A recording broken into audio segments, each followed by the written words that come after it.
Tolak dengan 600 berapa tuan-tuan? 800 tahun yang lalu. 800 tahun yang dulu pun Imam Zarnuji dah sebut bahawa ramai di kalangan mereka pada waktu tersebut menuntut ilmu tak sampai pada tujuannya. Menuntut ilmu tapi tak dapat buah ilmu tersebut, iaitu amal. Maka kerana tu kata beliau, kegagalan mereka berpunca daripada tersalah jalan dan meninggalkan syarat-syaratnya. Ini syarat-syarat bagi ilmu tersebut. Tu yang ni penting sekali tuan-tuan. Tuan-tuan mengaji kitab banyak dan sebagainya, kadang-kadang yang ni tak buka dulu, ini tidak dilihat. Rupanya lama dah duk mengaji, banyak benda yang saya tak buat. Kadang-kadang dia tersilap pula, rupanya sebelum ni saya memang tak betul pun cara saya. Kerana itulah lampu torchlight kita ni tak apa nak kuat elok. Faham tak? Nak berkat tak apa nak ada.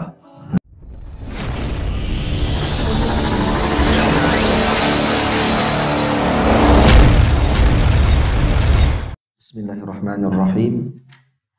Alhamdulillahi rabbil alamin. Wassalatu wassalamu ala asyrafil mursalin Sayyidina Muhammad ibn Abdullah Rasulil Amin wa ala alihi wa sahbihi ajma'in. Subhanaka la ilma lana illa ma 'allamtana innaka antal alimul hakim. Rabbi shrah li sadri wa yassir li amri wahlul 'uqdatam min lisani yafqahu qawli. Rabbi yassir wa la tu'assir, Rabbi tamim bi khair wa ba'd. Saya hormati lagi saya kasihi Fadil Ustaz Khairul, tuan-tuan, ibu bapa, hadirin hadirat, datuk datin, muslimin dan muslimat yang dirahmati Allah Subhanahu wa taala sekalian. Pertamanya kita mengucapkan setinggi syukur kepada Allah Subhanahu wa taala dapat sama-sama kita berkumpul dan kemudian kita sama-sama di Masjid Sultan Abdul Aziz ini untuk kita memulakan daurah bagi kitab yang sangat agung, kitab yang sangat perlu untuk kita semua pelajari, iaitu kitab Ta'limul Muta'allim Tariqat Ta'allum, iaitu adab-adab belajar yang disusun oleh seorang alim besar, iaitu Al-Imam Al-Syekh Burhanuddin ataupun Burhanul Islam Az-Zurnuji radhiyallahu ta'ala anhu. Jadi nama beliau Zurnuji, Zurd dengan dhammahkan zai, Zurnuji. Walaupun kebanyakan orang menyebut Zarnuji, tapi yang tepatnya kata Al-Imam Yaqut Al-Hamwi rahimahullah, yang menulis kitab Mu'jam Al-Buldan, iaitu ensiklopedia berkenaan dengan negeri. Dalam kitab tersebut beliau menyebutkan satu negeri namanya Zurnuj dengan didammahkan zai. Jadi Zurnuj, maka Imam Az-Zurnuji berasal daripada negeri tersebut. Jadi dia disebut dengan Zurnuj, yakni Zurnuji. Dan Al-Imam Zurnuji radhiyallahu taala anhu adalah ulama yang lahir pada kurun yang ke-6 Hijriah. Dan beliau merupakan murid kepada Al-Imam Burhanuddin Ali Al-Marghinani radhiyallahu taala anhu, iaitu salah seorang daripada ulama besar dalam mazhab Abu Hanifah. Dan kemudian dia juga adalah pengarang kepada kitab Al-Hidayah, kitab yang menjadi rujukan utama di dalam mazhab Imam Abu Hanifah. Jadi tak akan keluar seorang yang hebat melainkan daripada didikan seorang yang hebat. Karena itu Imam Zarnuji radhiyallahu taala anhu menjadi hebat beliau ini kerana beliau dididik oleh guru-guru yang hebat. Dan dalam kitab ni nanti kita akan lihat bagaimana Al-Imam Zarnuji radhiyallahu taala anhu menyebutkan tentang guru-guru mereka, guru-guru beliau. Dan dia ceritakan dalam ni kisah-kisah bagaimana ulama bermuamalah dengan ilmu. Untuk pengetahuan tuan-tuan semua, kitab ini menjadi rujukan utama kepada para pengkaji berkenaan dengan pendidikan. Sehingga dijadikan kitab ni kitab yang sangat penting untuk mereka lihat bagaimana pendidikan pada zaman awal. Karena ditulis secara khusus berkenaan dengan tarbiyah, berkenaan dengan pendidikan ini dan khusus tajuknya adalah ditulis oleh Al-Imam Az-Zurnuji. Walaupun kitab ni sebenarnya kalau dalam bahasa Arab nipis ya. Lebih kurang 32 line. 32 muka surat. Bukan 32 line, 32 muka surat. 32 muka surat kitab tersebut dijadikan kajian oleh para doktor. Dijadikan sumber rujukan untuk mereka membuat kajian tentang PhD mereka. Nah, sehingga kitab ini yang ada di tangan saya sekarang ini, kitab Al-Kifayatut Ta'limiyah inda Az-Zurnuji min khilali kitabihi Ta'limul Muta'allim Tariqat Ta'allum.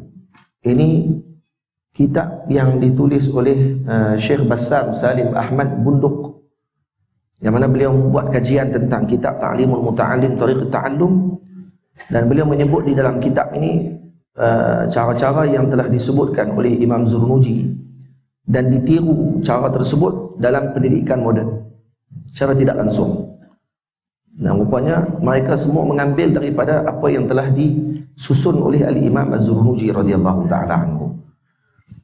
Dan isu penting berkenaan dengan cara untuk kita mendidik dan juga bagaimana ulama dulu membina generasi sangat penting pada waktu sekarang, kerana betapa ramai anak-anak muda kita pada waktu sekarang, anak-anak murid di sekolah, hatta guru-guru ketika mengajar di sekolah kadang tidak memahami apa tugas dan juga kepentingan bagi proses tarbiyah tersebut sendiri, sehingga menyebabkan lahir natijah ataupun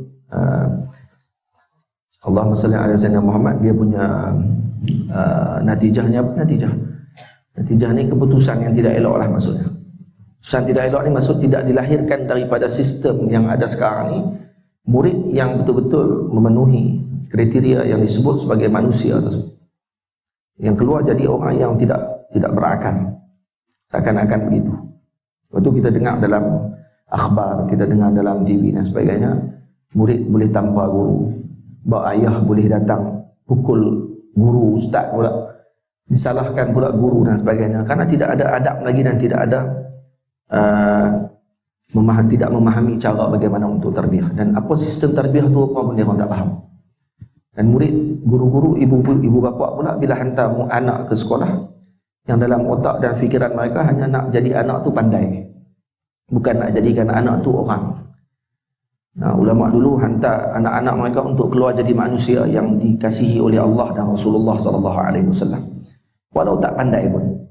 Karena nilaian pandai bagi Nabi kita Muhammad SAW bukan orang yang mendapat A yang banyak, tetapi akhlak tidak ada. Ada A banyak, Masya Allah, tapi tak ada akhlak. Nah, itu bukan nilaian pandai. Nilaian pandai bagi Nabi, Al-Kayyisu man dana nafsah wa amila lima ba'dal maut. Orang yang bijak, kata Rasulullah, adalah orang yang mana merendahkan dirinya, sentiasa melihat tentang dirinya, dan kemudian amila lima ba'dal maut, dan kemudian dia beramal untuk kehidupan setelah mati. Tengok, siapa yang lebih bijak daripada Rasulullah dalam menentukan kebijaksanaan? Orang yang nak menentukan kebijaksanaan ni apa adalah orang yang paling bijaksana, iaitu Rasulullah. Dan Rasulullah tidak sebut bahawa yang pandai ni adalah orang yang paling bijak dalam kelasnya, yang paling pandai dengan pengajiannya. Tak, Nabi sebut tentang akhlak. Nilaian bagi kebijaksanaan orang tersebut adalah pada akhlaknya orang tadi. Karena tu kita nak, kalau boleh, anak-anak kita, hatta diri kita sendiri sebagai penuntut ilmu yang tidak akan habis waktu untuk kita tuntut ilmu. Tuan-tuan jangan bila kita baca kitab ni, tuan-tuan duk nampak budak-budak di sekolah ya. Nah, kita tu sendiri yang disebut oleh imam ni dalam kitab ni sebenarnya. Betapa ramai orang zaman sekarang yang kadang-kadang ketika dia datang belajar dengan guru dia, dia tidak ada adab ketika belajar. Dia tidak ada adab yang dia raikan ketika belajar. Dan dia ingat dia datang belajar tadi, dia hanya untuk dapatkan poin-poin baru daripada guru dia. Dia nak dengar yang, oh ini baru, Masya Allah, ini hebat. Itu dia nak dengar. Tapi kalau ustaz tu ulang 4 kali hadis cerita, main minggu depan cerita tu juga, dia dah mula boring pada waktu tersebut. Dia nak, kata apa cakap ni je, hak ni saya pun tahu. Dia tak sedar pada waktu tersebut dia telah biadab pada waktu tu. Nanti kita akan tengok dalam kitab ni apa yang disebut oleh ulama, bagaimana sikap penuntut ilmu yang tawaduk dengan gurunya. Kita akan tengok nanti, akan sampai pada bab dia, insya-Allah. InsyaAllah kita akan jumpa tiap-tiap minggu, jangan bimbang kalau umur panjang. Baik. Kitab ni bagus tuan-tuan, yang ada di tangan tuan-tuan ni lagi lengkap ni, macam-macam ada ni. Saya bila tengok balik Faris dia punya apa ni, dia punya permulaan kitab ni dia sebut habis semua. Sekali dengan artikel-artikel dan kemudian apa ni, lampiran-lampiran yang banyak daripada tokoh-tokoh ilmuwan. Bagus kan? Jadi boleh kita baca sendirilah yang tu. Kita nak baca yang Imam Zarnuji saja. Jadi kita buka pada muka surat yang pertama.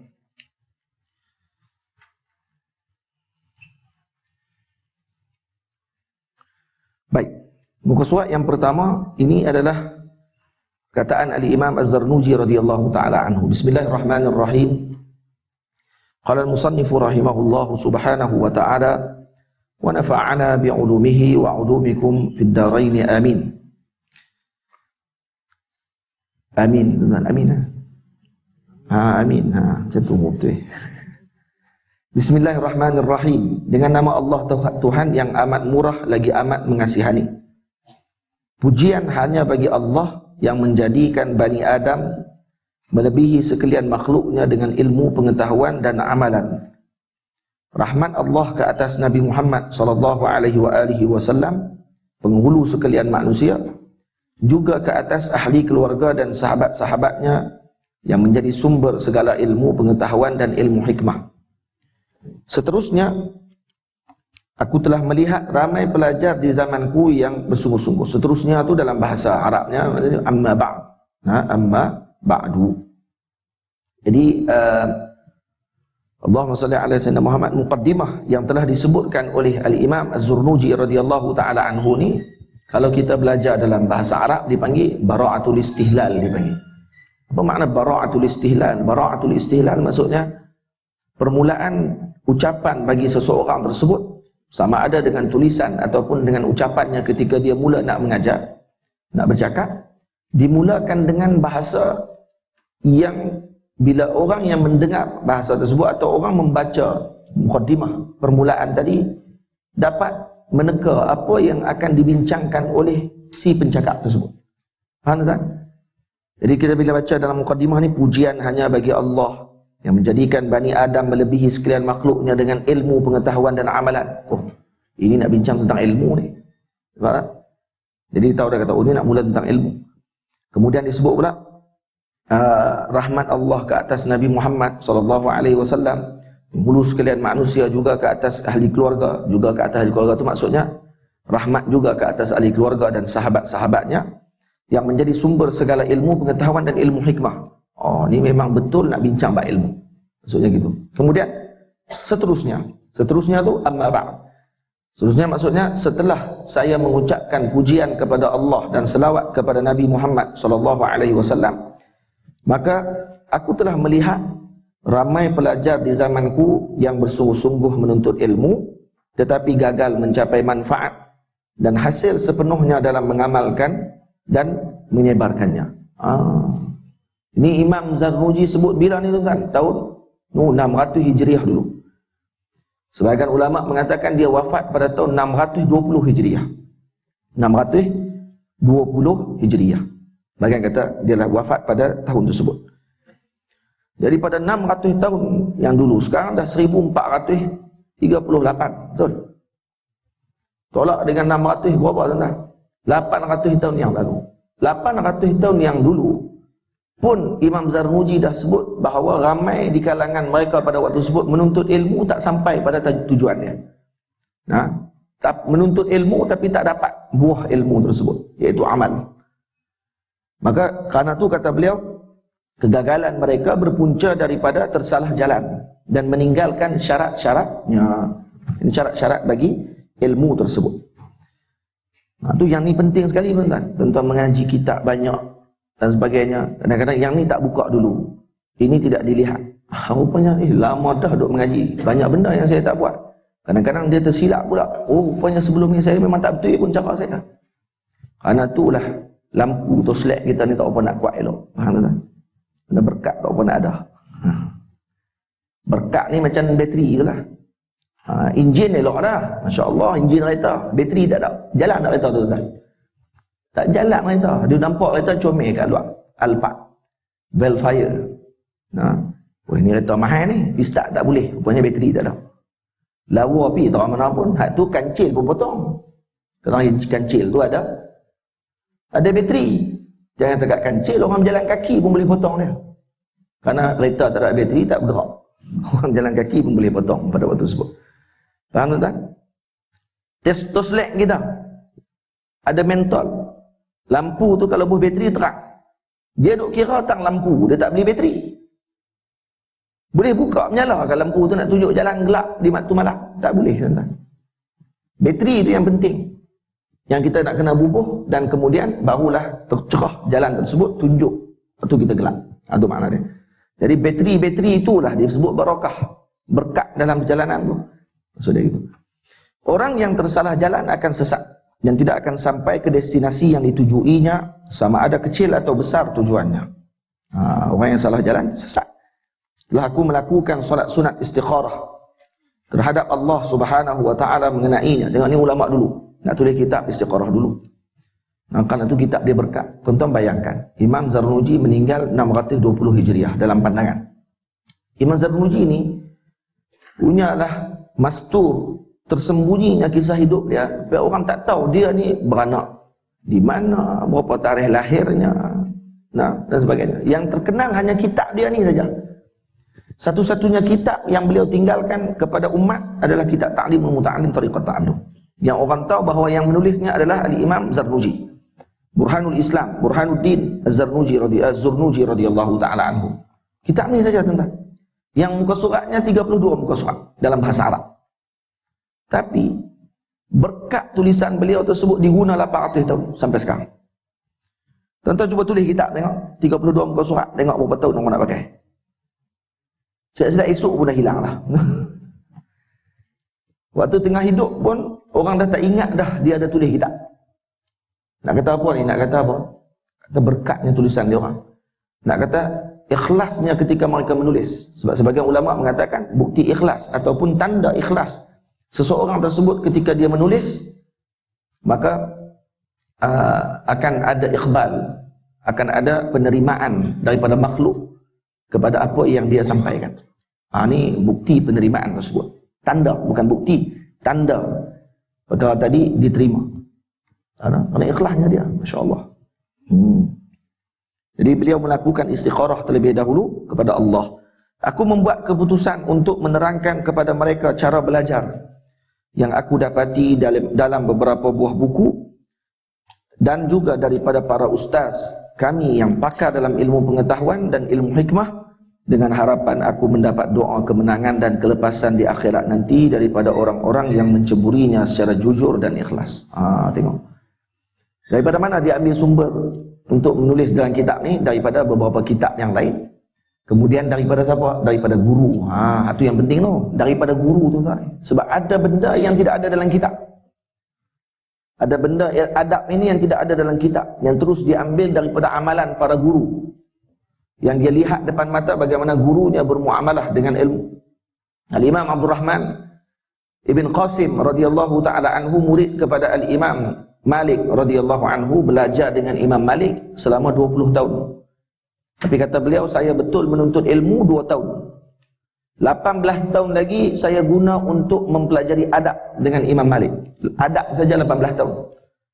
Mengaji ilmu ni 2 tahun. Dia kata saya rasa seronok, saya rasa alangkah baiknya kalau 2 tahun yang saya belajar ilmu tu pun saya jadikan belajar adab. Itu dia. Dia kata kalau boleh 20 tahun tu semuanya belajar adab saja dah cukup dah. Tuan-tuan tahu siapa Abdul Rahman bin Qasim? Abdul Rahman bin Qasim adalah salah seorang mujtahid besar dalam mazhab Imam Malik yang menulis kitab Mudawwanah. Tuan-tuan jangan kata bila dia sebut tu maksud dia tak mengaji lama dah 2 tahun ni. Buat elok sikit. Tu bahasa dia nak sebut kata apa? Yang saya belajar sekarang dengan Imam Malik lebih banyak adab. Imam Malik bermuamalah dengan kitab macam mana Imam Malik bermuamalah dengan para penuntut ilmu. Itu yang kita nak kena ambil perhatian betul-betul. Boleh faham? Dan aku namakan ia dengan ta'limul muta'allim, tariqat ta'allum. Jadi mengajar pelajar cara belajar. Ta'limul muta'allim, tariqat ta'allum. Aku jadikannya beberapa fasal seperti berikut. Ini fasal-fasal ini disebut. Tuan-tuan kalau baca balik tuan-tuan, ni sebenarnya ini dipanggil manhaj kitab. Yang ni kalau tuan-tuan buka, kalau orang yang ada PhD lah, saya tak ada PhD. Saya ni orang tak cerdik. Ya. Orang cerdik ada PhD. Tapi tunggu saya ambil je lah. Saya ambil nanti, ni duduk atas meja terus mengajak. Tak duduk bawah. Ada orang sombong dengan PhD dia kan. Baik cukup, tak maksud tak orang. Kalau tuan-tuan belajar dalam apa ni ilmu berkenaan dengan orang tulis tesis dan sebagainya, dia akan ada apa dia? Khutatul bahas. Ataupun dia ada muqaddimah bagi tesis dia.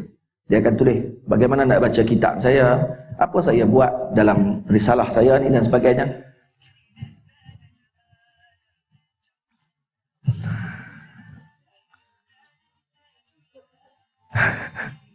Tak apa. Tutup. Baik tuan-tuan, apa ni? Roger Bacon, tuan-tuan kenal Roger Bacon? Bukan bacon yang orang masalah duk masak dalam burger tu, tak. Ini Roger Bacon. Roger Bacon ni salah seorang daripada orientalis barat yang datang belajar di Mesir. Dia pernah datang belajar di Mesir. Dan hebat dia dalam bahasa Arab. Kalau tuan-tuan tengok dia tulis macam Arab. Roger Bacon. Nah. Dan dia ni cuma tidak ada hidayah. Belajar saja tapi tidak ada hidayah. Karena dalam otak dia bukan untuk mengambil manfaat. Otak dia adalah untuk menolak agama Allah Ta'ala. Dia datang belajar di Mesir dengan para ulama dan akhirnya sampai dia pakar dalam bahasa Arab. Dan kemudian balik, dia mula mengarang buku-buku yang mana menerangkan tentang manhaj ilmu. Dan kemudian jahatnya jahatnya dia ni, dia akan nisbahkan semua benda tu kepada dia dan menafikan bahawa ini daripada ulama Islam. Antara yang beliau dia bukan beliau untuk orang baik-baik ya. Sebab tu kita tak sebut Abu Jahal, beliau adalah tak sebut Abu Jahal beliau. Abu Jahal mesti dia ya. Dia ni tuan-tuan tulis buku dan dia kata dalam bukunya berkenaan dengan manhaj penulisan yang tulis pada muqaddimah. Kemudian ditulis apa yang perlu kita buat dan sebagainya. Kalau tuan-tuan tengok, orang barat akan kata yang memulakan perbahasan tentang ni adalah Roger Bacon. Jika orang kata Roger Bacon yang memulakan penulisan ketika melakukan tesis, yang mula buat dia punya apa benda yang saya tulis dalam kitab saya, dalam buku saya, bagaimana cara nak baca buku saya dan sebagainya, dipanggil manhaj ataupun sistem buku saya ni, dia kata Roger Bacon yang buat. Pembohong. Kalau tuan-tuan buka kitab Imam Nawawi telah menulis kitab Matan Arba'in Nawawiyah. Arba'in Nawawiyah tu di muqaddimah dia saja dah nampak manhaj. Dan lebih awal daripada Roger Bacon, lebih kurang 500 tahun sebelum Roger Bacon. Dan Imam Zarnuji, ni cuba tuan-tuan tengok ni muqaddimah dia ni. Ini 800 tahun yang lalu. Maksudnya kalau Roger Bacon mungkin 100 tahun yang lalu, 700 tahun sebelum Roger Bacon, Imam Zarnuji radhiyallahu anhu dah mula menulis dah manhaj kitabnya. Jadi kalau kita buka dalam kitab-kitab para ulama Islam, kita akan nampak bahawa ini pembohongan besar yang dilakukan oleh golongan barat terhadap ulama Islam. Dan berapa ramai tuan-tuan yang banyak mengambil sistem pendidikan yang mereka jadikan sistem tersebut di negara masing-masing, mengambil daripada tulisan barat. Sedangkan semua tulisan tersebut adalah cedokan daripada tulisan para alim ulama Islam. Kenapa jadi macam tu tuan-tuan? Karena kita tinggalkan turas. Karena kita sendiri pandang rendah dengan kitab 32 muka. 32 muka ada apa? 32 muka. Ada syair dalam tu apa semua kali. Lah kali barat ambil, dia buat apa? Bahasa orang semalah. Dia rebrandingkan, betul tahu kan? Dia rebrandingkan, lepas tu dia bagi bubuh botol baru.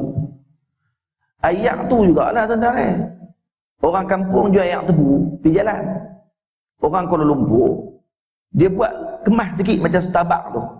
Tapi dia tulis gerai tebu dia berapa? Tebu best contohnya. Lepas tu dia buat botol air tebu apa semua tu. Orang nampak sedap gila, padahal tebu tu jugalah di belah kampung saya. Nah, kau kalau nak hak benda sama, tapi bila di rebrandingkan, dia dicomek, terus orang kata wah ni yang terbaik, jual mahal pula tu. Hak yang kedai hak jual yang tebu RM1 dari tepi jalan, dia pergi jual RM10 pun orang beli tak rasa apa, padahal hak mahal-mahal botol ya, ayak sama je dalam. Faham tak tuan? Kenapa jadi macam tu? Kenapa dalam hatta dalam sistem pendidikan macam itu. Malah kita lebih berbangga kalau ketika mengajar kita sebut nama orang barat. Telah berkata tokoh barat sekian-sekian dalam sistem pendidikan begini, yang padahal tak sebut langsung nama ulama Islam.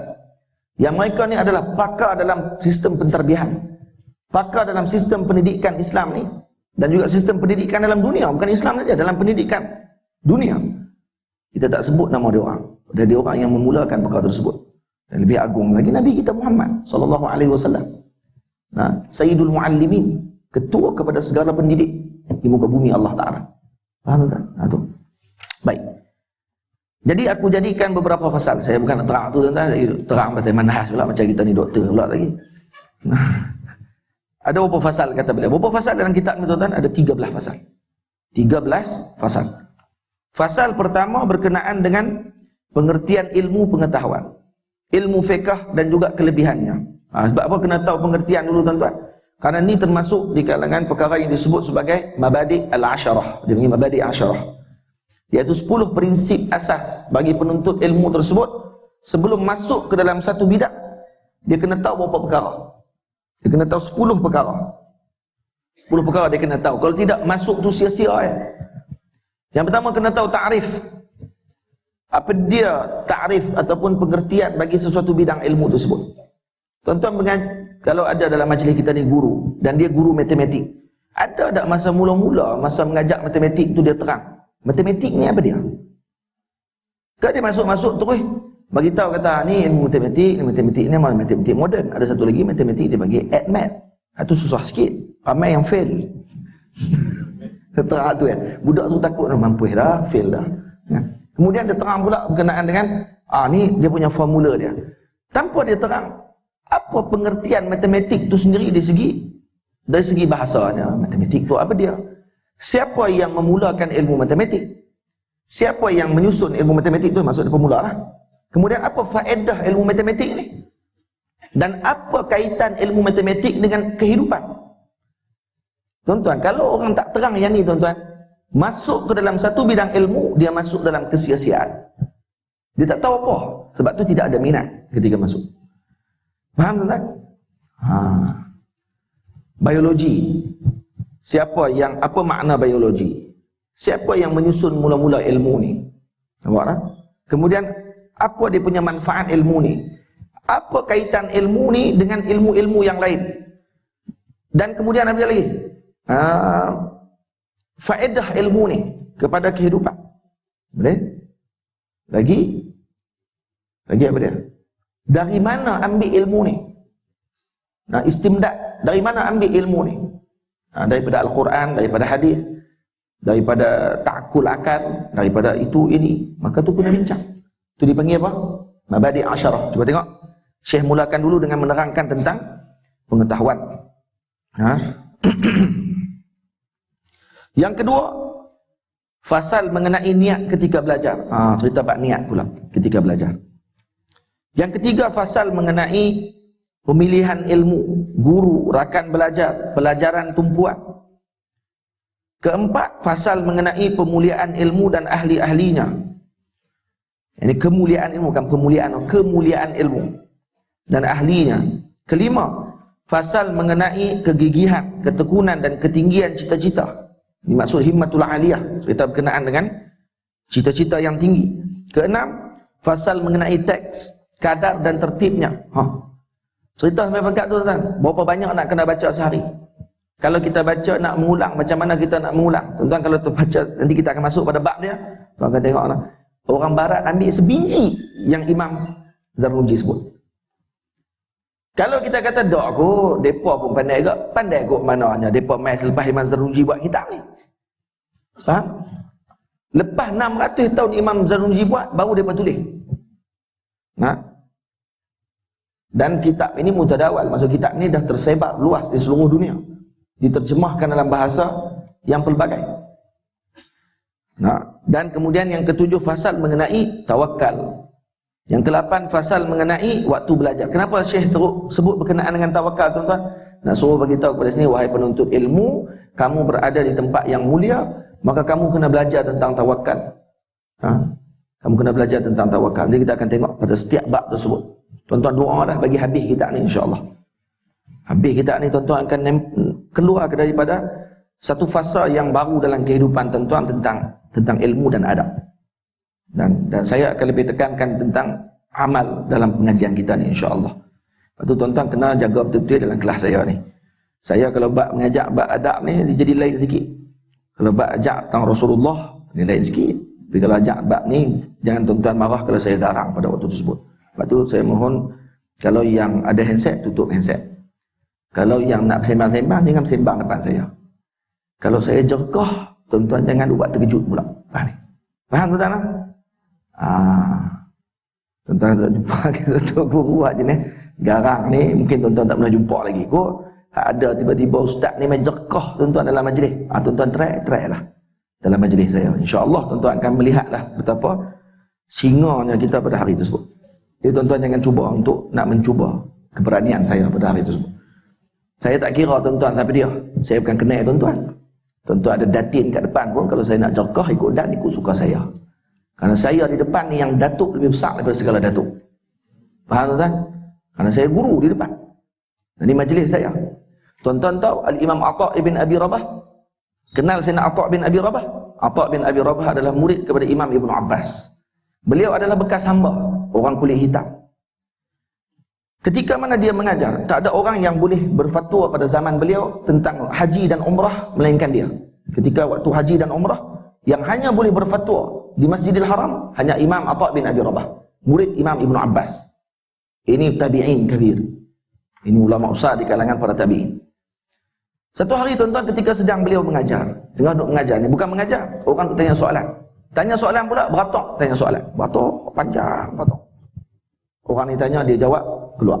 Orang ni tanya, dia jawab, keluar. Orang ni tanya, itu panjang beratok dia. Dalam Masjidil Haram. Dan pada waktu itu datang Khalifah Amirul Mukminin Sulaiman ibn Abdul Malik. Khalifah tuan-tuan, raja segala raja pada zaman tersebut, yang menguasai dunia Islam ni dengan 2/3, lebih daripada 2/3 dunia. Pada waktu itu dikuasai oleh Sulaiman bin Abdul Malik. Kerajaan Abbasiyah, minta maaf, Umayyah pada waktu itu. Kerajaan Umawi. Contoh ketika Sulaiman Abdul Malik datang, ni raja datang, Khalifah Amirul Mukminin datang, orang ramai pakat pergi ke belakang habis. Sebab Khalifah datang. Maka terus Khalifah datang kepada Sayyidina Al-Imam Atha' bin Abi Rabah. Apa kata Sayyidina Atha' bin Abi Rabah? Ya Sayyidi, ya Amirul Mukminin, jitum sa'ilan am amira. Wahai Amirul Mukminin, kamu datang sekarang ni nak tanya soalan ke kamu datang untuk bagi arahan kepada saya dengan sesuatu arahan? Karena kamu khalifah. Maka kata dia, bal jitu sa'ilan. Bahkan saya datang untuk bertanya soalan. Kata Sulaiman bin Abdul Malik kepada Sayyidina Atha' bin Abi Rabah. Maksud Sulaiman bin Abdul Malik pun datang nak tanya soalan tentang haji juga. Itu musim haji. Maka kata Sayyidina Atha' bin Abi Rabah, wahai Amirul Mukminin, kalau kamu datang untuk tanya bagi arahan kepada saya tentang satu urusan, saya akan turun daripada kerusi saya sekarang duduk di bawah. Karena kamu datang sebagai pemimpin dan saya rakyat kamu. Maka saya akan minta, saya akan turun dan saya akan mendengar arahan kamu. Tapi sekarang tuanku datang pada waktu nak tanya soalan. Dan tuanku nampak ada berapa ramai orang yang beratok sekarang ni nak tanya soalan. Dan sama aja dengan tuanku nak tanya soalan juga. Apa beza tuanku dengan mereka nak tanya soalan? Mereka nak tanya soalan, beratok lagi dulu pada tuanku. Tuanku mai, kemudian baru nak tanya soalan, tuanku potong mereka. Pergi ke belakang. Beratok sekali dengan orang ramai. Sampai waktu tuanku tanya soalan. Tuan-tuan, kalau jadi kat kita, jadi macam mana? Sulaiman Abdul Malik pergi ke belakang, merah muka dia. Tuan-tuan tahu dia kata apa? Dia panggil anak-anak cucu dia, dia kata, kamu tahu apa yang kena dekat aku hari ini? Atha' bin Abi Rabah ini hamba. Dan dia telah merendahkan kedudukanku kerana ilmunya yang mulia. Dia tinggi daripada aku pada hari ini kerana ilmunya. Dia tak marah kepada Sayyidina Atha' bin Abi Rabah. Dia kata apa? Saya wajibkan kepada kamu semua, wahai anak-anak cucuku, mengaji sungguh-sungguh sampai jadi alim. Karena ilmu tu yang mengangkat kamu, bukan pangkat kamu yang mengangkat kamu. Allah, tengok bagaimana Sulaiman Abdul Malik berfikiran pada waktu tersebut. Kalau kita mampu dah Sayyidina Atha'. Dan kenapa Sayyidina Atha' tak bimbang pada waktu tersebut? Karena yang keluar daripada mulut dia adalah taqwa. Itu dia tak takut, tuan. Dan dia sebut bukan benda salah. Jadi suruh fikir belakang. Tuanku dah main lambat, lepas tu nak potong orang, mana boleh? Belakang. Kalau kita kata dia tu cari mampu sekarang. Tengok ni izzah orang dulu hebat, masya-Allah, tabarakallah. Boleh faham tuan?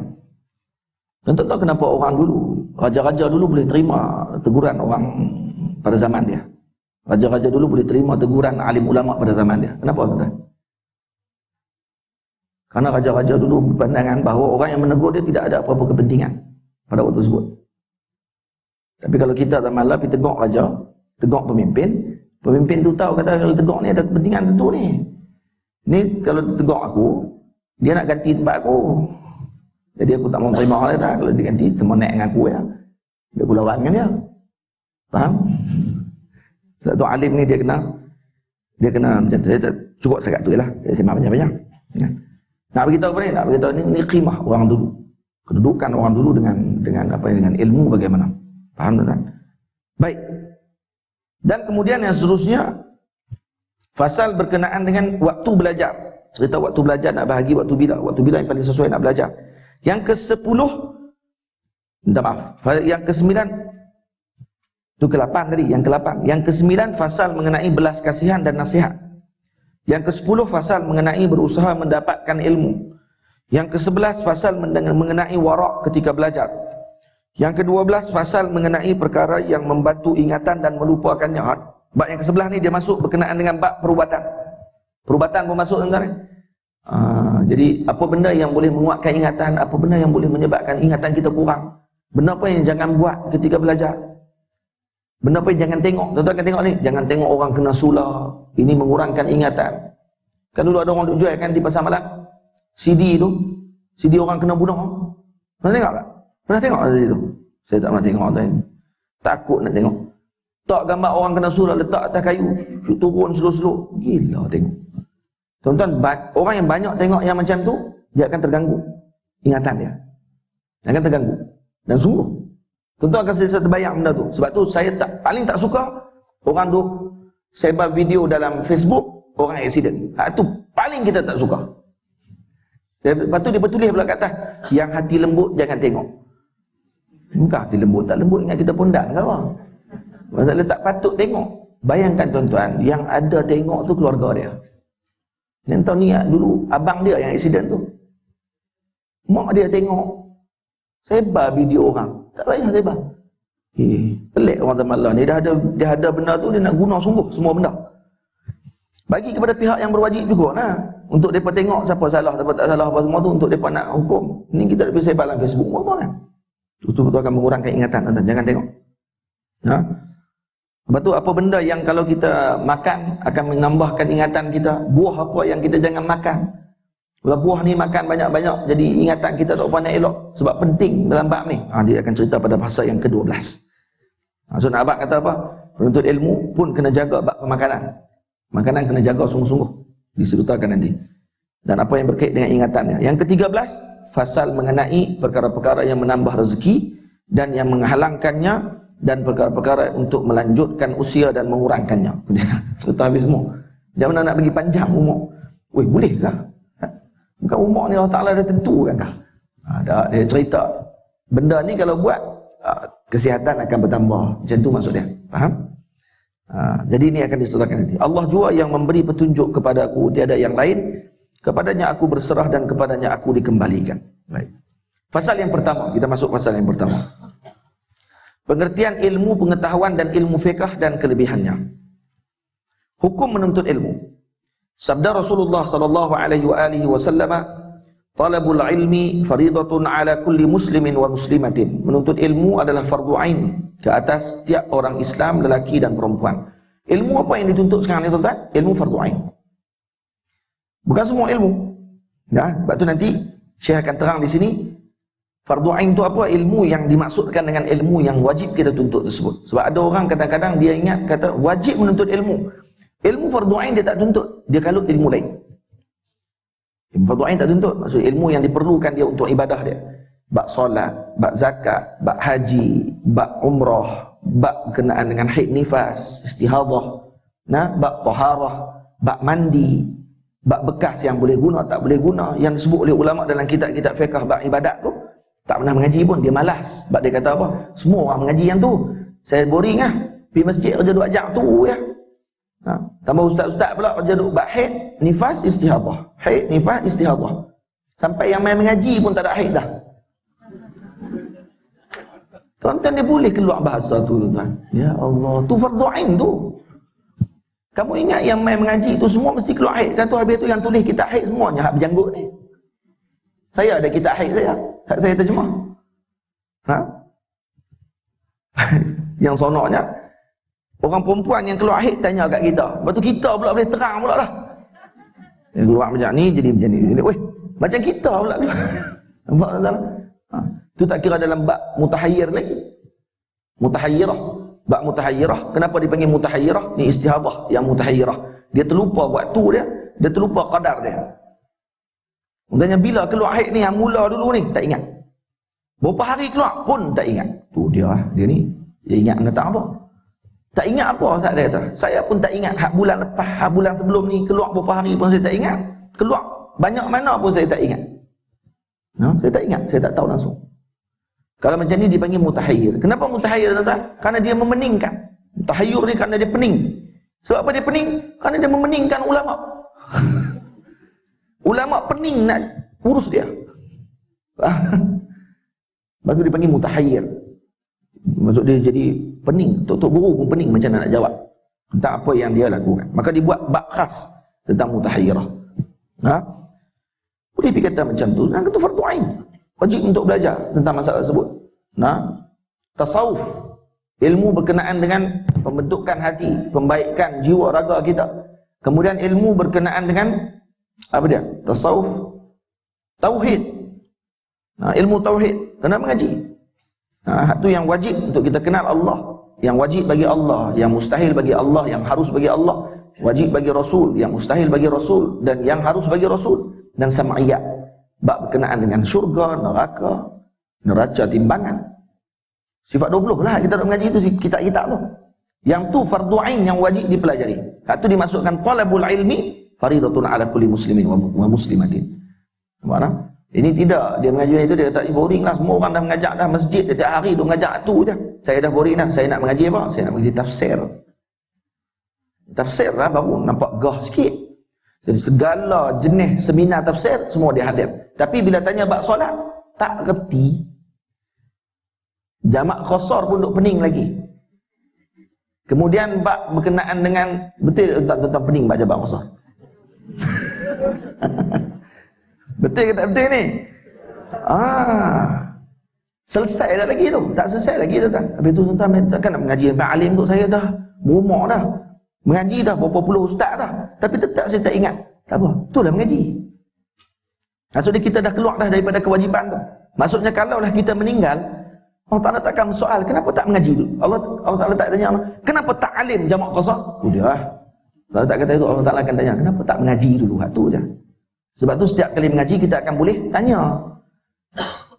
Walaupun soalan tu tiap-tiap tahun kita tanya. Setiap kali balik je mesti tanya soalan yang sama punya.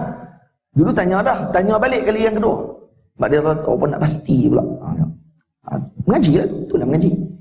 Faham tak? Nak mengaji tafsir, nak mengaji syarah hadis, masya-Allah. Kemudian nak mengaji apa lagi? Nak mengaji sains dalam Quran, masya-Allah. Sains dalam Quran, haid yang dia keluar tu pun dia pun pening. Tapi bukan main lagi. Tuan-tuan, saya sebut ni bukan saya nak kata ke orang, tidak. Saya nak beritahu kepada tuan-tuan bahawa betapa ramai di kalangan manusia sekarang ni yang dia tersilap memilih perkara yang diperlukan oleh dia pada waktu tu dan dia ambil perkara yang tidak diperlukan oleh dia pada waktu tersebut. Dan ni yang ditambihkan oleh imam dalam kitab ni. Dia beritahu kata sebenarnya yang penting adalah mengambil yang perlu pada waktu tu untuk kehidupan kita dunia akhirat nanti. Yang tidak perlu, maksudnya bukan keperluan kita lagi pada waktu tersebut. Itu bukan kewajipan kepada kita. Tapi kalaulah ada masa, silakan, tidak ada masalah. Ada masa tak apa, tak ada masalah. Sebab tu saya cukup kadang-kadang bila ada orang bertanya, Ustaz, ada tak kelas tafsir di mana-mana yang boleh untuk saya banyak? Saya kata ada, tak ada masalah.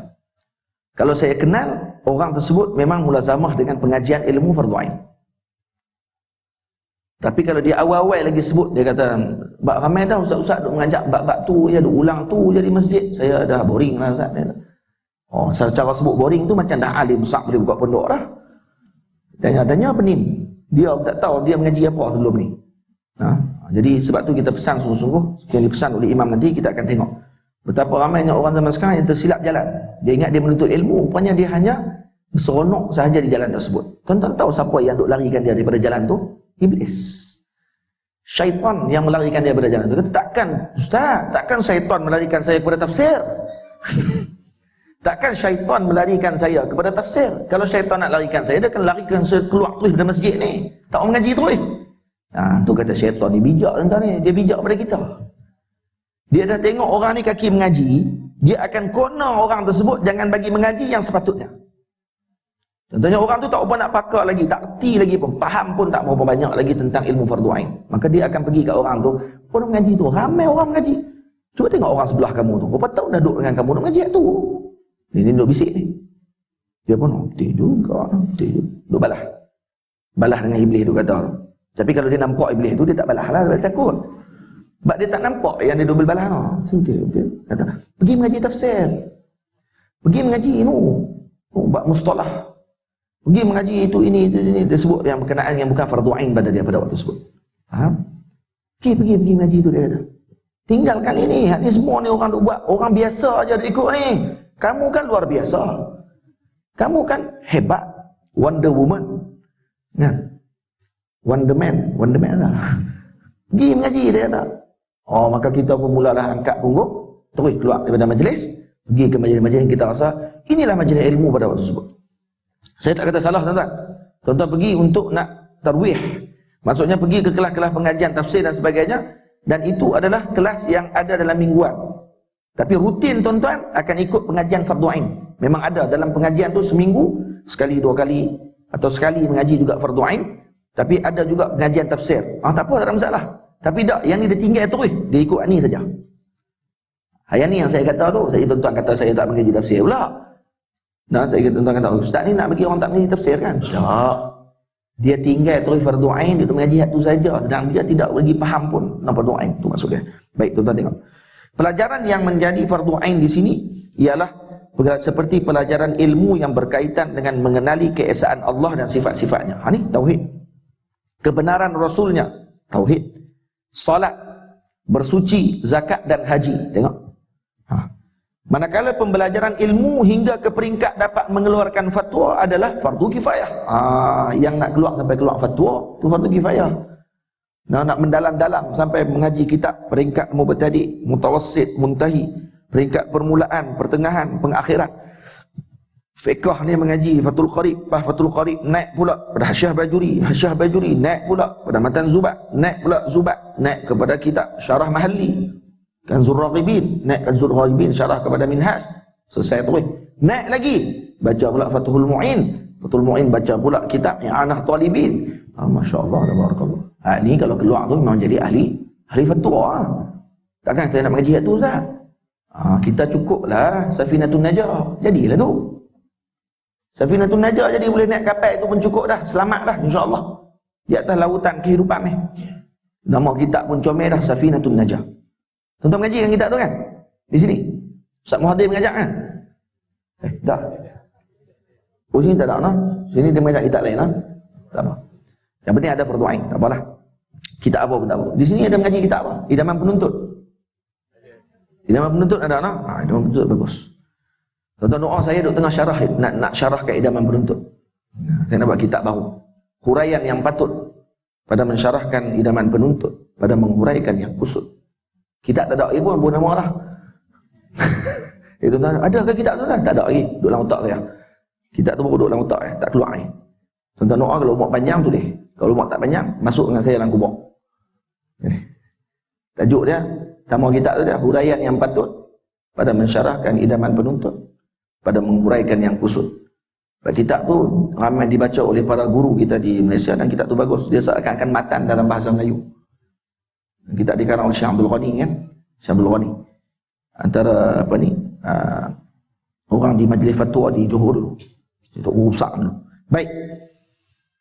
Boleh faham tuan-tuan? Hendaklah diketahui bahawa setiap orang Islam baik lelaki maupun perempuan tidaklah diwajibkan menuntut setiap cabang ilmu.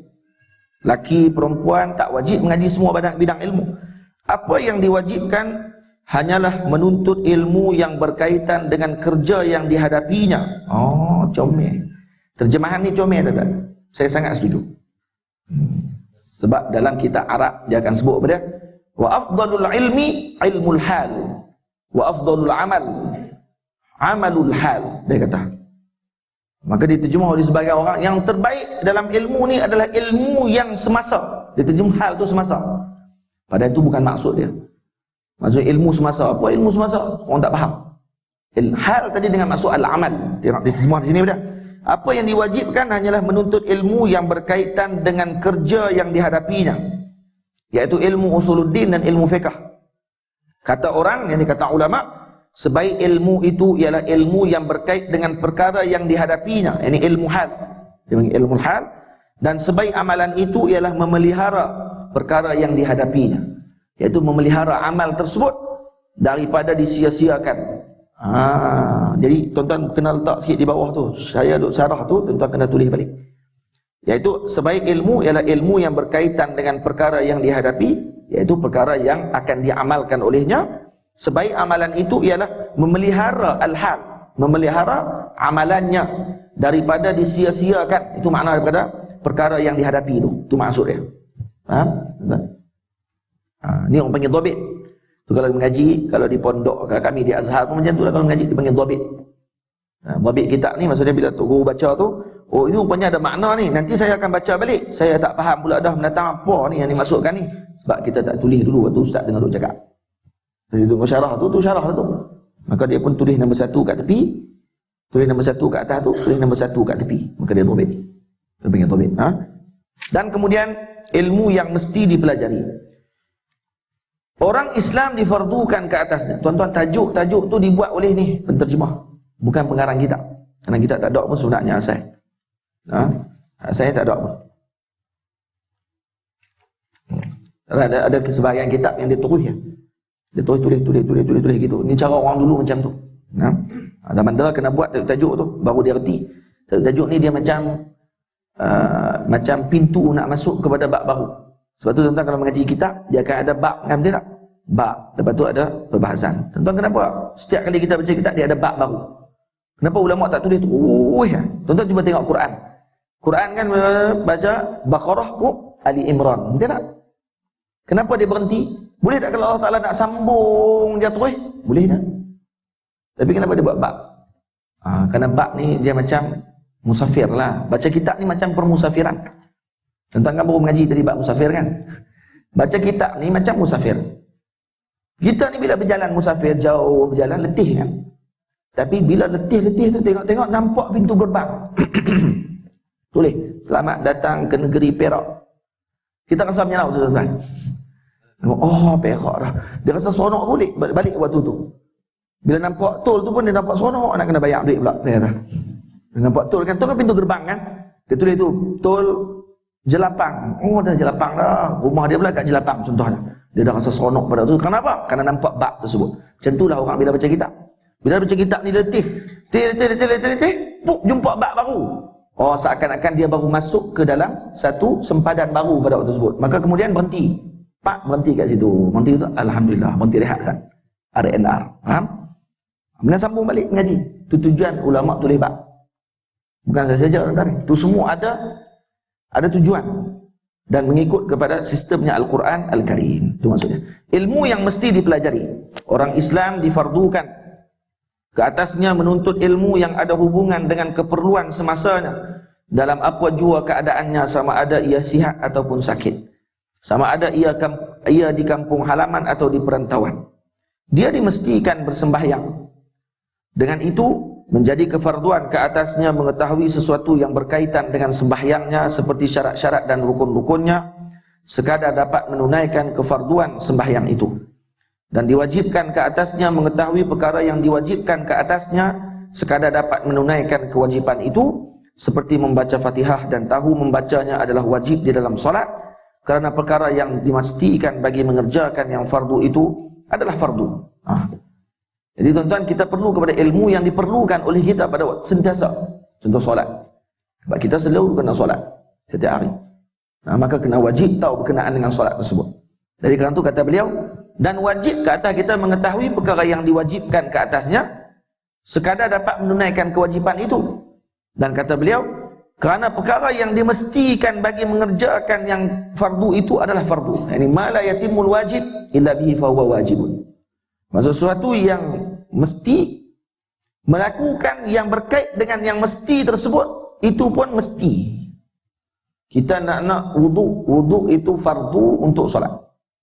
Kalau nak tunaikan solat, kena ada wudu. Jadi wudu fardu. Kalau nak wudu, kena ada air, maka air pun fardu. Kalau ada air saja, bekah tak ada nak ambil ayat tadi, bekah pula jadi fardu. Maka ma la yatimul wajib illa bihi fa huwa wajibun. Maka yang akan menyampaikan kepada perkara tersebut jadi wajib. Kalau nak ada air pula, kena ada cangkui wajib. Kalau dululah, kena korek lubang dulu, kena korek telaga. Bila dah korek telaga, nak kena ambil ayat tadi, kena ada tali dan juga ada baldi. Tali pun wajib, baldi pun wajib. Itu semua dimaksudkan dengan perkara yang berkait dengan yang wajib, maka hukumnya wajib juga. Faham? Itu maksudnya. Demikian juga pada puasa dan zakat jika dia berharta, dan haji jika wajib baginya, dan jual beli jika dia berniaga. Ini semua yang wajib, yang kita ketahui, maksudnya perkara yang diperlukan oleh orang tersebut.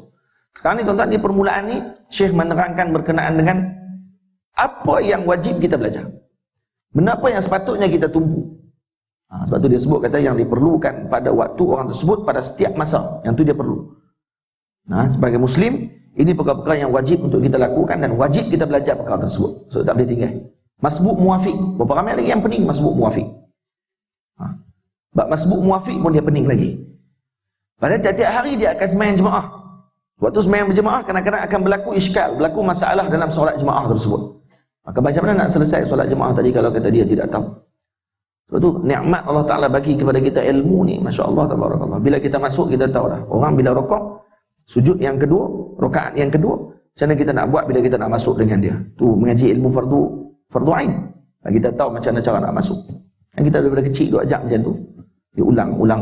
Oh, kita tahu cara nak masuk. Tuan-tuan pernah jumpa ada orang sembahyang Jumaat, dia main lambat. Tok imam dah rakaat kedua. Dia pilihan tok imam tu sampai habis. Tuan-tuan pernah dengar? Tok imam dah duduk dah sujud. Ni tahiyat akhir dah duduk. Dia main Allahu Akbar. Allahu Akbar. Sami Allahu liman hamidahu. Duduk sekali dengan tok imam. Lah kali. Tok imam bagi salam, dia pun Assalamualaikum. Kenapa dia buat macam tu, tuan-tuan? Kerana jahil. Nampak tak? Baik, kalau kata orang tu tahu dia main masuk dengan tok imam pada waktu duduk tahiyat akhir tu, dia nak kena tambah berapa rakaat lepas tu? Kalau tak tahu, dia pergi hentam 2 rakaat dia tambah. Betul tak? Kalau dia tak tahu, dia main dia akan tambah 2 rakaat kan? Sebab ni Jumaat. Saya ikut tok imam Jumaat. Dia tak tahu rupanya yang ikut selepas rokok tok imam dah kira 4 rakaat dah setelah tu. Sebelum rokok tok imam rakaat yang kedua, maka masih lagi boleh ditambah 1 sebelum tu. Dari mana datang ni? Daripada kitab. Daripada mana main hukum tu? Daripada hadis. Itu ulama susul dalam kitab fiqh, daripada hadis Nabi SAW, kami tambah-tambah pula. Jadi kita kata kena mengaji. Faham tak? Dan tu benda tu wajib. Dan beberapa ramai lagi orang yang tak ambil perhatian benda tersebut, dan akhirnya dia tersebab dalam dosa, dan selalu buat benda-benda yang tidak dibenarkan. Tentu ada seorang dulu, orang yang soleh zaman dahulu, dia bela seekor keldai betina. Dia orang baik, orang soleh ni zaman dulu. Dia tak kahwin, ahli ibadah, tapi tidak ada ilmu. Bela keldai seekor kedai betina, dia bela kedai betina tu. Orang tanya, tuan tak kahwin? Nak? Kenapa tak kahwin? Dia kata, saya tidak ada masalah, tak kahwin pun tak apa, saya ada keldai tu. Tuan-tuan faham? Apa maksud saya? Itu dia. Saya tak kahwin pun tak apa, ada keldai tu, dia kata. Kalau saya nak puaskan nafsu saya pergi kat keldai tu. La ilaha illallah. Patut tuan-tuan, orang yang dengar tu terkejut. Tuan buat dengan keldai tu, tuan tak tahu kata haram mendatangi binatang. Menangis lelaki tu. Ya Allah, saya ingat benda tu boleh. Rupanya jahil. Dia ingat boleh buat dengan binatang. Dia kata, tak apa kot, buat dengan keldai. Gila. Tuan-tuan, sebab tu penting ilmu. Dan berlaku, kisah ni bukan saya reka tuan-tuan, ni berlaku dulu, pada zaman dulu berlaku. Dan tu kata Imam Abdul Wahab Sya'rani, ini pentingnya ilmu pada orang dan membezakan orang tersebut dengan makhluk yang lain. Tuan-tuan tengok, Nabi Adam AS dimuliakan oleh para malaikat Allah Ta'ala, dimuliakan oleh Allah kerana apa? Kerana ilmu. Wa'allama Adam al-asma'a kullaha thumma aradaha 'ala al-malaikati, kan? Ma'aradaha 'ala al-malaikah, thumma aradaha 'ala al-malaikah.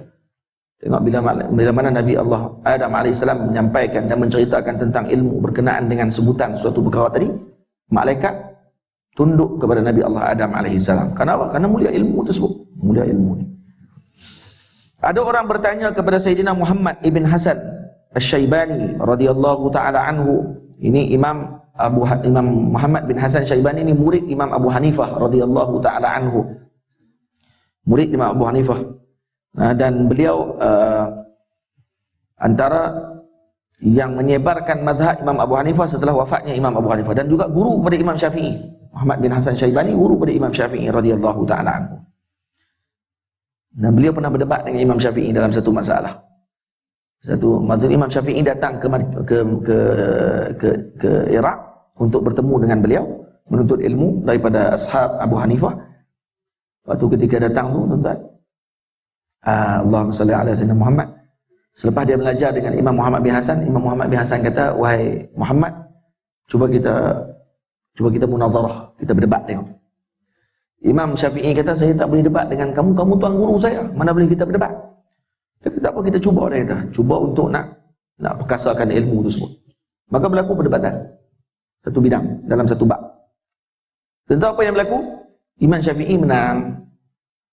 Adalah satu tajuk bagi Imam Muhammad bin Hasan bawa keluar hujah, Imam Syafi'i bawa keluar hujah, menang Imam Syafi'i. Imam Muhammad bin Hasan kalah. Muhammad bin Hasan kalah, Imam Syafi'i tak maulah Tok Guru kalah. Maka Imam Syafi'i kata, kalau macam tu Tuan Guru, mai saya ambil hujah Tuan Guru tadi, Tuan Guru ambil hujah saya, kita debat balik. Tukar. Tukar hujah, menang juga Imam Syafi'i. Itu dia. Faham tak? Jadi kalau contoh satu bab, Imam Syafi'i bawa keluar kata boleh, Imam Muhammad bin Hasan Syaibani kata tak boleh. Jadi dia pertahan kata tak boleh ni, Imam Syafi'i kata boleh. Boleh, menang hak boleh. Hak tak boleh kalah. Faham tak? Bila dah kalah, Imam Syafi'i pun kesian tengok Tuan Guru dia, tukarlah. Saya ambil yang tak boleh, Tuan Guru ambil yang boleh. Imam Syafi'i pegang pula yang tak boleh pula. Tak boleh pun menang juga. Hebat Imam Syafi'i, masya-Allah tabarakallah. Imam Muhammad bin Hasan ni alim kabir, alim besar. Ha? Dan dia orang ni badan dia besar. Badan dia besar tuan-tuan, gemuk. Satu hari pernah jumpa dengan Imam Sufyan Ats-Tsauri radhiyallahu taala anhu. Waktu jumpa dengan Imam Sufyan kata dekat Imam Muhammad bin Hasan Syaibani, "Ada samin. Ni apa ni? Alim apa gemuk ni?" Orang dulu aib tuan-tuan, kalau faqih gemuk. Faqih mesti kurus. Tak boleh gemuk. Kerana bila faqih ni dia akan banyak fikir tentang umat, maka dia tak akan cukup makan. Ini dia tengok gemuk. Buah Imam Muhammad Hasan Syaibani ni boleh guna untuk orang-orang yang gemuk. Bila Imam Sufyan kata dekat Imam Muhammad bin Hasan Syaibani, dia kata, "Ma hadzal samin? Ni apa ni gemuk ni?" Maka kata Imam Muhammad bin Hasan Syaibani, "Hadza bisababi farahi lil Islam." Ini kerana gembiranya aku dengan Islam, kata beliau. Kerana saya gembira dengan Islam, saya gemuk, dia kata. Kerana terlalu gembira. Kerana dapat nikmat agama Allah Ta'ala ni, gemuk saya, kata dia. Oh, tu jawapan dia, faham? Ini jawapan kepada orang-orang yang badannya besar. Kalau orang tanya, ni apa ni, gemuk ni? Kerana gembira dengan agama Allah. Pandai jawab. Baik. Okey. Kemudian Imam Muhammad bin Hasan Syaibani rahimahullah ditanya, alangkah baiknya jika tuan mengarang buku mengenai zuhud, iaitu meninggalkan keinginan nafsu. Jadi di anak murid ni main jumpa Imam Muhammad bin Hasan Syaibani, minta Imam Muhammad bin Hasan Syaibani menulis kitab berkenaan dengan zuhud. Maka beliau menjawab, aku mengarang buku mengenai jual beli. Dia tulis kitab berkenaan jual beli, orang tu tulis suruh minta tolong Tok Guru tulis berkenaan dengan zuhud. Imam Muhammad Hasan Syaibani tulis berkenaan dengan jual beli, hukum jual beli. Maka orang ni pelik. Macam mana Tok Guru boleh tulis itu pula? Saya minta berkenaan dengan zuhud. Kenapa tulis bab jual beli, hukum hakam jual beli? Maka kata beliau, Maksudnya seorang yang zuhud itu ialah orang yang dapat mengelakkan dirinya daripada perkara yang syubhat dan juga makruh dalam perniagaan. Itu makna amal. Zuhud tu apa dia maknanya? Zuhud bukan hanya teori, zuhud ni amal. Kalau kamu belajar ilmu muamalat, kamu tahu hukum halal dan haram, kamu tahu ini syubhat, ini tidak boleh, maka pada waktu itu kamu akan berjaga-jaga. Itulah zuhud. Faham tuan-tuan? Tengok macam mana ulama memahami akibat ataupun kesan daripada pengajian tersebut untuk amal. Jadi untuk amal. Ni poin dia ni. Poin Imam Hasan Al-Imam Zurruji radhiyallahu anhu untuk mengajak kita kepada amal, buah kepada ilmu tu amal. Boleh faham? Okey. Buat apa kalau kita bawa pedang banyak-banyak tapi tak guna pedang? Deh. Mengaji banyak ni masya-Allah tapi tak amal. Seperti mana orang masuk dalam hutan bawa banyak pedang, jumpa harimau, lari. Tu pedang tadi buat binatang apa? Bawa senapang, mula-mula senapang. Ada shotgun, Beretta, berapa tu? Kan? Lepas tu ada senapang ni dia ada pistol lagi. Pisau buah kat kaki, serupa dengan rembo. Jumpa harimau. Tinggal senapang-senapang lari habis. Rugi senapang tu buat binatang apa? Kalau tak guna. Tu makna amal. Dah kamu ada ilmu tu alat kamu, maka kamu gunakan untuk beramal pada waktu tersebut. Di medan dia, itu maksud dia. Demikian juga wajib berilmu pada lain-lain muamalat dan pekerjaan. Sesiapa yang terbabit dalam mana-mana pekerjaan tersebut, wajib baginya mengetahui cara-cara untuk mengelakkan diri daripada perkara yang haram. Jadi kita mengaji bukan untuk kita melakukan satu benda itu saja, untuk mengelakkan daripada melakukan perkara tersebut. Kita mengaji berkenaan dengan haramnya zina, bukan suruh kita pergi zina dulu. Lepas tu tahu banyak haram zina ni. Kan gitu maksud dia. Kita belajar bab talak, bukan nak suruh beramai balik-balik talak bini kita terus. Dia kata ilmu kena amal. Ilmu ni kena beramal. Saya baru tadi mengaji bab talak. Jadi untuk beramal dengan ilmu tersebut. Balik talak bini dia, gila. Amal dengan ilmu tersebut, amal tu maksud tark. Amal tark pun amal. Meninggalkan talak itu pun amal. Kan? Ada seorang lelaki. Dia kata dekat bini dia, "Tuan," dia kata tanya kat Imam Abu Hanifah ni. Tanya kat Imam Abu Hanifah, "Wahai Imam, saya dah berjanji, saya dah meletakkan ta'liq kepada bini saya." Dia kata, "Waktu tu bini saya tengah duduk atas tangga. Bini saya tengah naik tangga, maka saya kata kepada isteri saya, kalau kamu naik, saya talak kamu. Dan kalau kamu turun tangga ini pun, saya talak kamu." Dia nak buat macam mana ni? Maka Imam Abu Hanifah kata, suruh dia terjun. Jangan turun, terjun terus waktu tu. Maka akan terelak talak tersebut. Dia tak akan talak. Faham? Kalau dia kata lagi, kalau kamu duduk atas tangga tu pun, duduk pun talak juga. Kamu terjun pun talak. Kamu naik talak, kamu turun talak, kamu terjun talak, kamu duduk pun talak juga. Maka nak buat macam mana tuan-tuan? Bergantunglah pada waktu tersebut. Piangik tali, gantung kat situ. Faham? Maka dia tidak. Lepas tu ubah tangga tu, pergi ke tepi. Koyak tangga tu balik tepi, suruh dia terjun. Maka tak itu talak. Faham tuan? Ada satu lagi masalah. Suami saya kata dekat saya, ni Imam Abu Hanifah jawab ni. Suami saya kata dekat saya, kamu kalau lepas ni duk main minta lagi duit kat saya nak beli barang, jatuh talak. Apa ke benda ni? Orang lelaki kan kadang-kadang dia ada perangai macam, tapi jarang orang lelaki macam tu. Kalau ada perangai macam tu, ini memang perangai sungguh. Garang jenis tak kena tempat. Dia kata kalau hang minta duit kat aku nak beli barang tu beli beras ke, beli tepung ke. Orang Arab kan dia makan roti. Kamu minta duit, jatuh talak.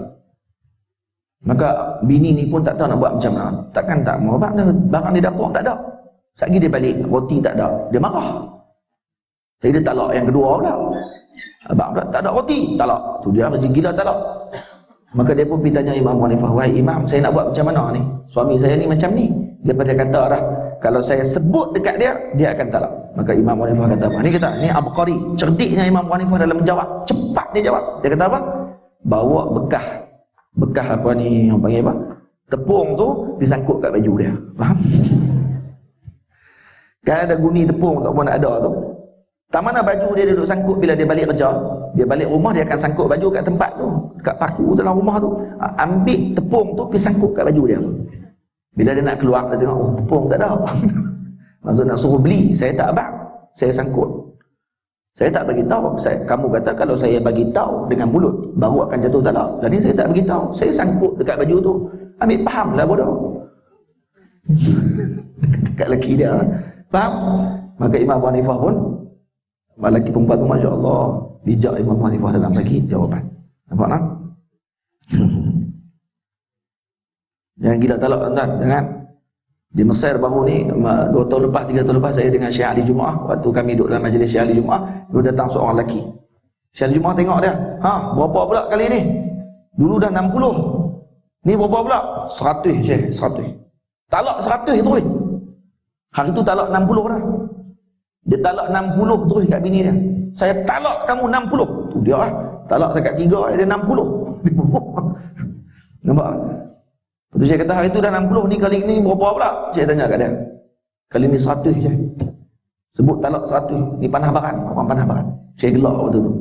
Nah. Macam-macam Arab ni pun. Macam-macam perangai. Tuan-tuan pernah tengok orang talak 100? Orang Melayu kita ni lembut sikit dalam bab tu. Tapi tak heran, tak mustahil. Ada orang yang macam tu. Jaga-jaga elok. Demikian juga wajib baginya mengetahui hal-hal yang berkait dengan hati seperti tawakal, kembali maksudnya rujuk ila Allah, takut dan redha kepada Allah Subhanahu wa taala, kerana perkara ini berlaku dalam semua keadaan. Ini tengok Syekh sebut berkenaan dengan tasawuf, mula akidah, kemudian berkenaan dengan fiqh, kemudian berkenaan dengan tasawuf. Ini wajib yang kita pelajari. Wajib. Tidak boleh kita tinggalkan. Sebab tu pengajian-pengajian tuan-tuan kena ada kitab khas yang tuan-tuan belajar. Kena ada dalam jadual kehidupan kita. Kitab tarekah, kitab apa yang saya nak kena belajar dalam bab ibadat. Kitab apa yang saya nak kena belajar tentang tauhid, kena mengaji. Sifat 20 dan sebagainya. Tuan-tuan tahu sifat 20 ni lah benteng kepada akidah yang benar pada akhir zaman ni. Yang ni yang disusun oleh para solihin kita dulu, ulama-ulama dulu. Tuan-tuan tahu disebabkan meninggalkan sifat 20 ni lah jadi liberal. Jadi orang yang tidak ada agama, etis, tak percaya Tuhan terus. Kenapa? Kerana tinggal benteng ni. Kalau ikut yang ni betul, insya-Allah khair. Kenapa anak-anak bila keluar daripada sekolah, tuan-tuan, masuk ke universiti, akidahnya tidak tentu. Kerana waktu di sekolah tidak diajar tentang benda ni. Dia keluar bertemu dengan masyarakat awam dalam keadaan tidak ada pasak yang kukuh dalam hati dia tentang Allah, tentang Rasul. Kalau tu bila bercakap tentang Nabi, biadab tentang Nabi SAW. Dianggap Nabi macam orang biasa. Tuan-tuan jangan heran kalau tuan-tuan tengok ada orang boleh cakap Nabi Ibrahim itu berzina sehingga keluar Nabi Ismail. La ilaha illallah. Kata ni bahasa apa? Kamu ni daripada hutan mana kamu keluar ni? Amazon? Keluar dari hutan Amazon kan? Tak erti apa ni? Boleh sebut pula mimpi Nabi Ibrahim yang sembelih tu zalim. Itu bukan wahyu, tu daripada iblis. Sampai tak tahu kata mimpi Nabi ni mimpi daripada Allah Ta'ala. Wahyu Allah Ta'ala. Sampai tak kenal Nabi. Kenapa jadi macam tu, tuan-tuan? Kita jadi tak heran kalau kita tahu sebab.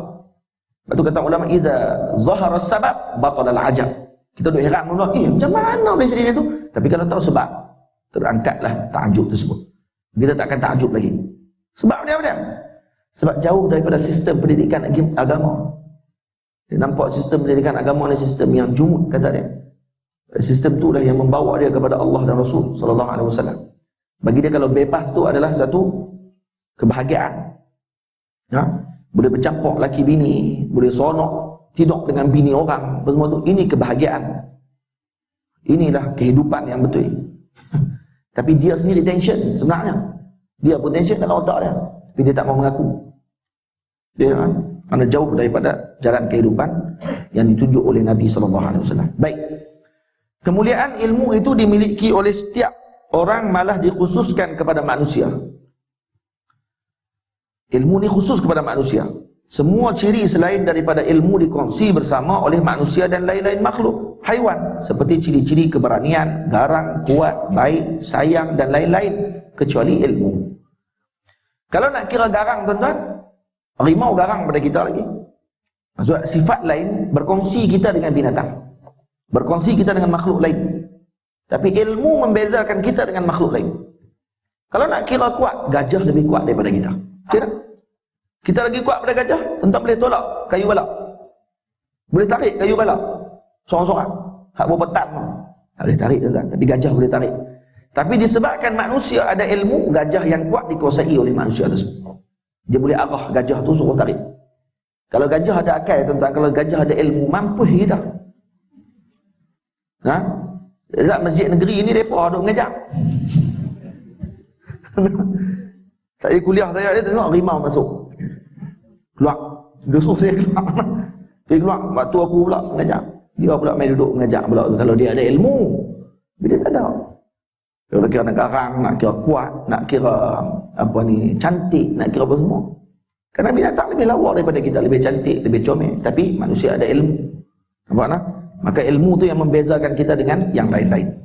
Dengan memiliki ilmu, Allah menzahirkan kelebihan Nabi Adam AS terhadap para malaikat serta menyuruh mereka sujud kepada Nabi Allah Adam AS. Nah, sesungguhnya kemuliaan ilmu itu ialah kerana ia menjadi sebab seseorang itu bertakwa yang mewajarkannya mendapat kemuliaan di sisi Allah Subhanahu wa taala dan kebahagiaan yang abadi seperti yang diungkapkan oleh sebuah syair yang ditujukan kepada Sayyidina Muhammad ibn Hasan ibn Abdullah, ta'allam fa innal ilma zainun li ahlihi wa fadlun wa unwanun li kullil mahamidi. Unwan pun boleh, unwan pun boleh. Baca dulu. Wa unwanun li kullil mahamidi. Pelajarilah ilmu, kerana ilmu itu adalah perhiasan bagi ahlinya serta kelebihan dan lambang. Wa fadlun wa unwanun, dan dia lambang, alamat, li kullil mahamidi, bagi segala sifat kepujian yang diterima daripada Allah dan manusia. Wa kun mustafidan kulla yaumin ziyadatan minal ilmi wasbah, bukan wasbih, wasbah. Kena betulkan balik tuan-tuan ni. Saya betulkan tu, tuan-tuan kena betulkan balik. Itu nahwu tak betul. Fi buhuril fawaidi, makna wa kun mustafidan kulla yaumin ziyadatan minal ilmi wasbah. Wasbah ni maksudnya ai isbah, berenanglah. Ha, tu arahan tu fi'il amar, bukan wa asbih. Wasbah fi buhuril fawaidi, tafaqqah. Apa maksud yang kedua ni? Jadikanlah dirimu setiap hari menambah manfaat daripada ilmu pengetahuan dan renangilah lautan. Ini berenanglah dalam lautan maknawi yang syarat dengan berbagai manfaat, dengan lautan ilmu. Tuan-tuan, sekarang kita sedang berenang sekarang tuan-tuan.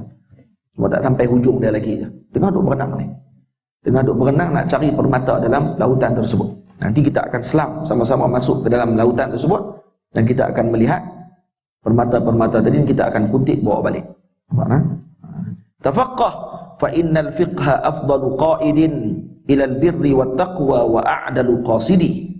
Berusahalah dalam mendapatkan ilmu fiqh, kerana ilmu fiqh itu adalah sebaik-baik panduan kepada kebajikan dan ketakwaan dan seadil-adil benda yang adil, kerana ilmu fiqh ini menerangkan syariat dan hukum yang tidak terdapat kezaliman di dalamnya. Fiqh ni lebih luas tuan-tuan. Fiqh bukan hanya fiqh yang kita belajar fiqh tersebut. Sebab tu Imam Abu Hanifah ketika mengarang kitab tauhid, beliau tulis kitab tu dengan tajuk Fiqhul Akbar. Fiqh al-akbar. Sebab tu fiqh ni ada akbar, ada fiqh al-kabir atau fiqh as-saghir. Fiqh ada yang besar dan ada yang kecil. Fiqh yang kita mengaji syariat ni, itu fiqh kecil dia panggil. Fiqh besar, tauhid. Tauhid tu. Nampak tak? Huwal ilmul hadi ila sunanil huda, huwal hus, bukan husn, huwal hisnu, bukan husnu, tuan-tuan, hisnu. Huwal hisnu yunji min jami'i syada'idi. Wal ilmu al hadi ila sunanil huda, huwal hisnu yunji min jami'i syada'idi. Ia suatu ilmu yang memandu manusia ke jalan yang mendapat petunjuk Tuhan, dan dia juga sebagai kubu pertahanan yang menyelamatkan penuntutnya daripada segala kecelakaan kejahilan. Ini ilmu ni kubu untuk mengelakkan kita daripada dicelakakan oleh jahil. Nampak tak? Hebatnya ilmu ni tuan-tuan, semua orang nak dinisbah kepada ilmu. Hatta si jahil pun akan nak diri dia dinisbah pada ilmu. Tidak tuan-tuan? Tuan-tuan suka tak kalau kita orang panggil jahil? Ya jahil, marah kita, marah walaupun memang kita jahil. Bukan tuan-tuan lah, bukan tuan-tuan. Bukan bapa semua saya maksudkan, tapi kalau kita memang tak erti pun, bila orang panggil kita wahai si tak erti, marah kita. Tapi cuba orang panggil kita yang alim, sonok kita walaupun memang kita jahil murakkab. Faham? Tahu jahil murakkab? Jahil ada dua tuan. Jahil basit, jahil murakkab.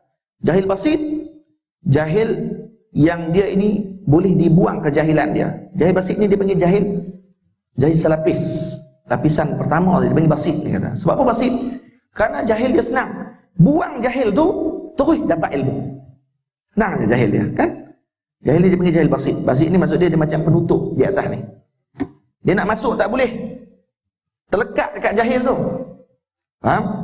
Tapi bila kita buang saja yang ni, masuk terus. Ini dia panggil jahil basit. Jahil murakkab dia tuan-tuan. Jahil murakkab ni berat. Jahil murakkab dia macam ni. Ni.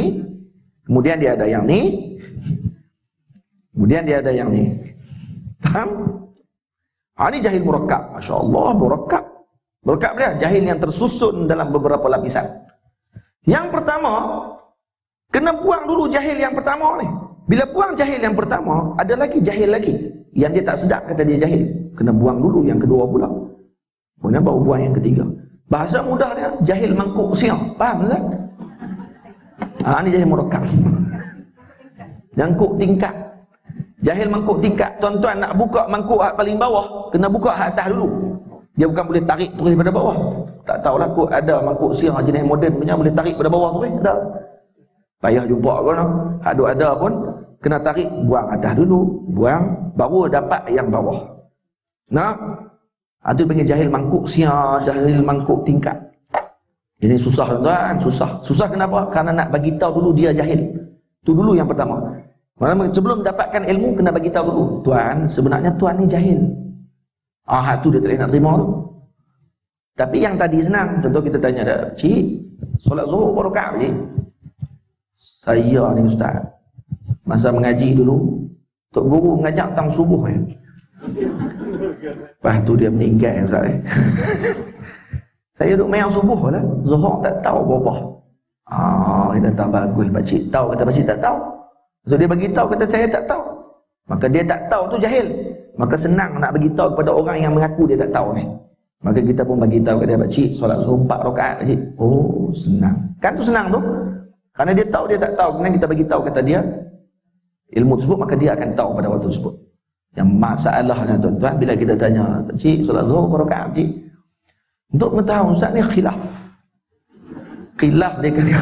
Boleh khilaf pula sembahyang zuhur berapa rakaat tuan-tuan ni. Khilaf di kalangan ulama. Ada pandangan sebahagian ulama terlapan. Dia lah. Tuan-tuan, yang pertama nak kena bagi tahu dulu, kata tuan ni jahil. Tu tak betul tu. Yang tu dia tak boleh terima tu. Mana boleh? Kata saya jahil. Saya mengaji khilaf ni. Dia ajar khilaf. Khilaf kok mana benda yang jelas. Jadi dia nak kena bagi tahu dia jahil dulu, barulah dia boleh terima yang selepas tu. Tu jahil murakkab paling susah sekali. Faham tak? Sebab tu ilmu ni mulia. Kerana semua orang nak dinisbah kepada ilmu. Siapa sahaja sekalipun. Semua orang nak dia dipanggil alim. Dia tak? Sebab tu orang dia suka pakai pakaian alim. Pakaian ulama. Kenapa dia pakai? Kerana moga-moga dinisbahkan dia kepada mereka tersebut. Tashabbahu fa illam takunu mithlahum fa inna tashabbuha bihimul falah. Bersamalah kamu. Maksudnya kamu bertasyabbuhlah. Maksudnya kamu mestilah menjadikan diri kamu tu seakan-akan mereka. Pakai baju macam mereka. Fa illam takunu mithlahum. Walaupun kamu bukan sama seperti mereka dari segi ilmu dan sebagainya. Karena tasyabbuh bihimul falah. Karena bersama dengan mereka pada pakaiannya, pada gerak tubuh kamu, maka itu juga adalah kejayaan. Karena kamu kasih dengan seorang, maka kamu akan ikut jalan dia. Cuma janganlah bila pakai serban, bila pakai jubah, pakai apa semua terus orang panggil ceramah terus, lepas tu terima terus, lepas tu. Faham tak? Lepas tu orang yang kawan dengan ilmu, maka dia dimuliakan oleh Allah. Tuan-tuan tahu kenapa alim dimuliakan oleh Allah? Karena dia berkawan dengan ilmu yang dipinjam oleh Allah kepada dia. Tidak tak? Quran, kulit kambing, kalau tuan-tuan letak pada Quran, kulit kambing yang pas melih tu tuan-tuan kerak buat bentuk macam dengan balut Quran, tuan-tuan balut pada Quran. Apa yang orang buat tuan-tuan pada kulit kambing tu? Orang akan angkat cium sekali, betul tak? Dengan niat orang cium Quran, tapi tercium sekali dengan dia, walaupun dia hanya kulit saja biasa saja. Kulit kambing ditulis ayat wa may yattaqillaha yaj'al lahu makhraja, dilekat dia di dinding, betul tak? Kenapa diangkat dia sampai tinggi macam tu? Kerana dia berkawan dengan ayat Allah. Tapi kalau kulit kambing tu berkawan dengan lantai, orang buat apa tuan-tuan? Lak kaki. Faham tak? Keluar jamban pula tu. Keluar tandas, lak kaki. Oh bagus kulit kambing ni. No? Kulit kambing yang sama. Kulit yang sama. Bulu yang sama. Tapi berbeza kawan dia menyebabkan dia dinilai dan juga dilayan seperti mana dia berada di tempat tersebut. Betul tak? Tu gambaran yang biasa tuan-tuan tengok. Baik. Fa inna faqihan wahidan mutawarri'a ashaddu 'ala asyaitani min alfi 'abidi. Sesungguhnya seorang ahli fiqh yang warak, yang dapat mengawal diri daripada perkara yang haram, itu menjadikan syaitan tersangat marah berbanding dengan 1000 ahli ibadat yang tidak arif ilmu fiqh. Karena tu alim yang tidur lebih digeruni oleh syaitan daripada abid yang tidak ada ilmu dan solat 1000 rakaat satu malam. Dia abid, ahli ibadah, tak ada ilmu banyak pun, tapi kuat nak buat ibadah. Semayang malam 1000 rakaat. Tahu kan? Mangat sungguh dia. Dibandingkan dia dengan seorang alim yang tengah duduk tidur, berdengkok pula tu. Ini lebih digeruni oleh syaitan. Kata ulama, seorang habib, seorang ulama besar daripada Yaman, kata beliau, saya telah bawa dia digoda oleh syaitan. Maka dia bawa binatang ni pergi ke masjid. Pergi ke masjid, sampai di masjid tengok ada orang tengah duduk sembahyang. Dia kata nak masuk tak boleh. Iblis ni nak masuk dalam masjid tu tak boleh. Dia kata kenapa tak masuk dalam masjid ni? Tu kan ada orang tengah sembahyang, kamu kata kamu nak ganggu dia. Dia kata saya masuk bukan kerana takut, saya tak boleh masuk ni bukan kerana takut dengan yang sembahyang tu. Saya takut dengan tu hak duduk tidur sebelah dia tu. Hak sebelah dia tu tengah tidur tu itu faqih. Hembusan nafas faqih ini boleh membakar badan saya, kata iblis. Faham tak? Maksudnya faqih yang tidur, hak tu macam naga.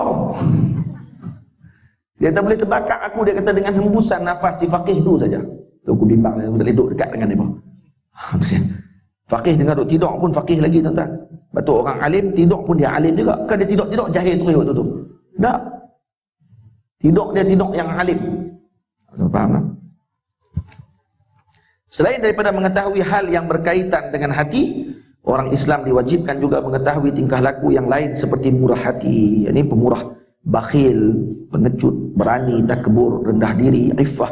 Apa iffah?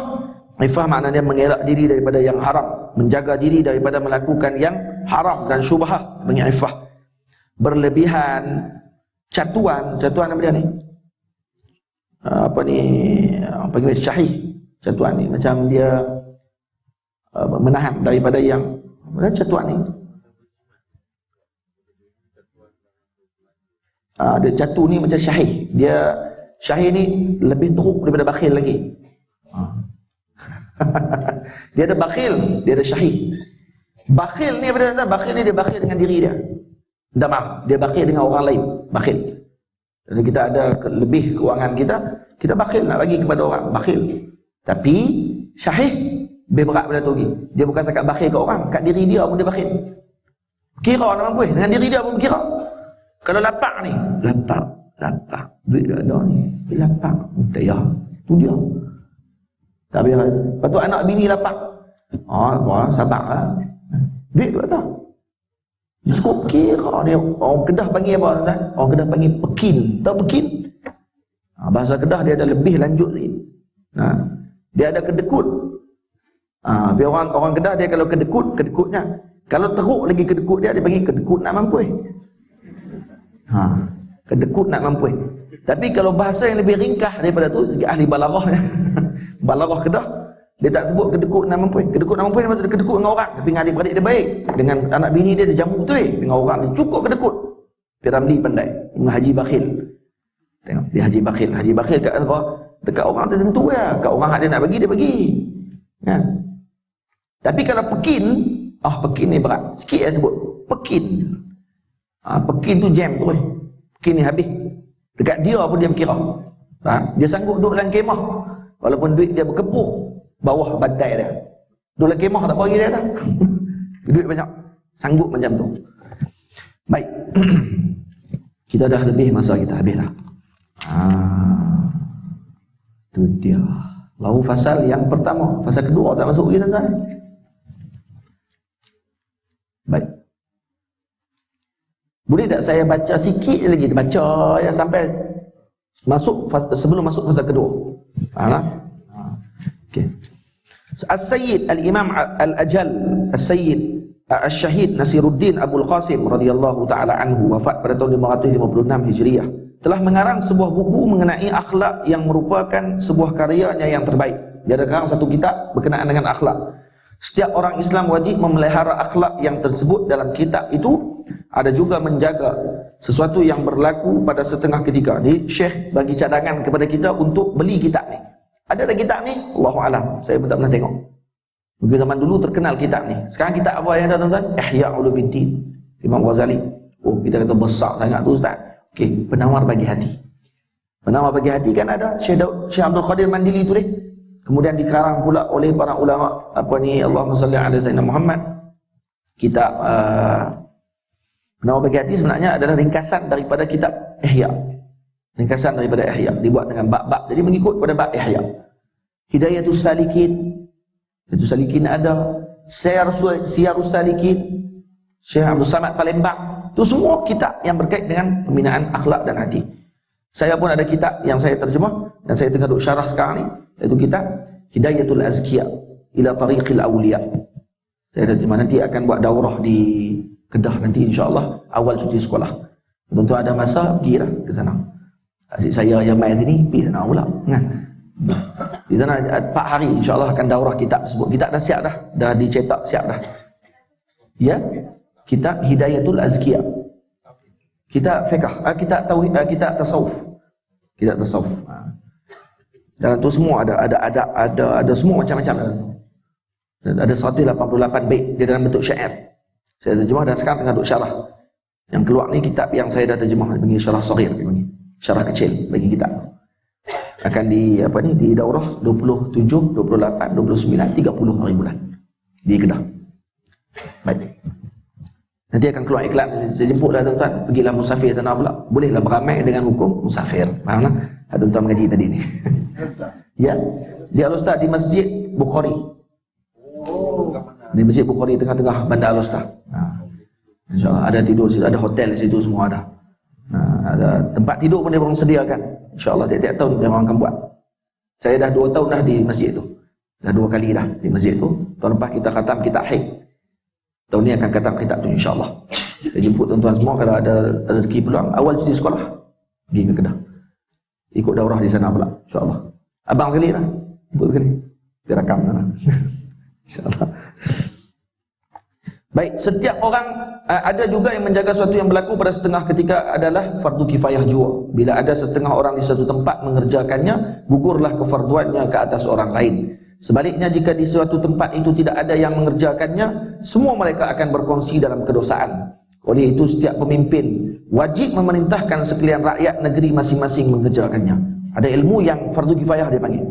Fardu kifayah ni apa dia? Fardu kifayah ni kalau seorang buat, yang lain tak payah. Itu maksudnya. Faham? Maksudnya idza fa'ala al-ba'du saqata 'anil baqin, dia panggil. Kalau sebahagian melakukan perkara tersebut, maka tergugurlah kewajipan pada yang lain. Hakikatnya tuan-tuan, fardu kifayah ni semua fardu ke atas kita. Contohnya ilmu kedoktoran. Ilmu kedoktoran contohnya. Menjadi doktor itu wajib sebenarnya bagi setiap kita ni. Saya wajib jadi doktor, tuan-tuan wajib jadi doktor. Sebenarnya. Tetapi bila mana ada seorang di kalangan kita keluar jadi doktor, maka dia telah menggugurkan kewajipan tadi kepada kita. Tapi kalau dia tak jadi, satu kampung tu ataupun satu negeri itu tidak ada langsung doktor, maka berdosa satu negeri tersebut kerana tidak ada doktor di kalangan mereka.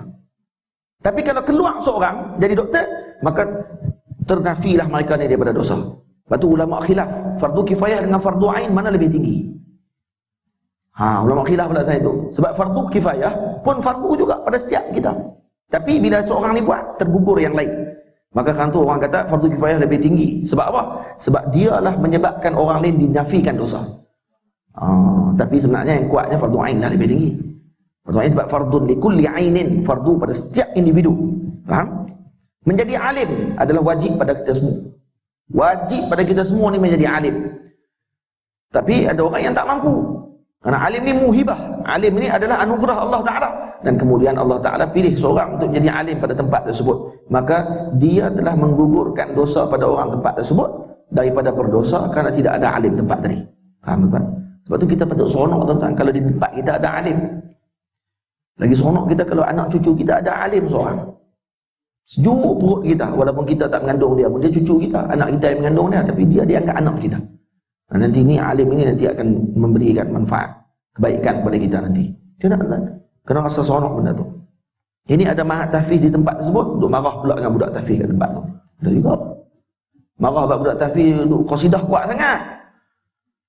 Ketuk gendang ganggu saya nak tidur. Tu pun kacau juga budak-budak tu pun. Awak pergi ketuk gendang kuat sangat.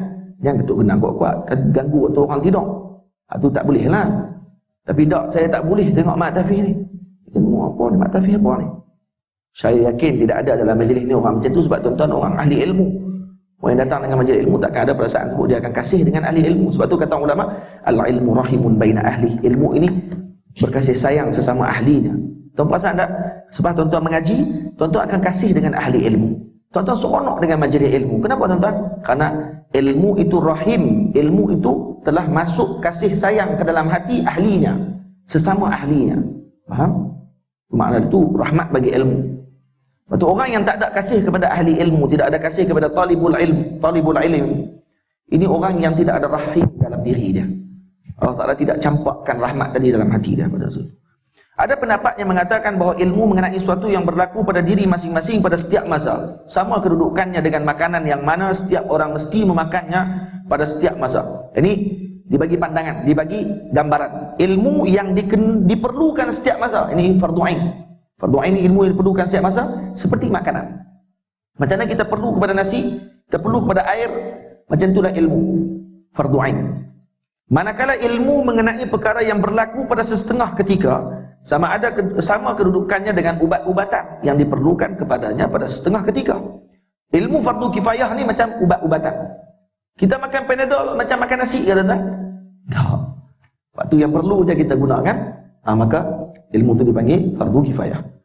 Manakala ilmu nujum, tenung nasib, sama kedudukannya dengan ilmu penyakit.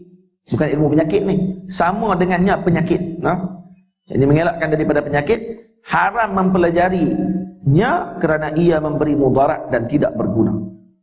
Ini macam penyakit tu.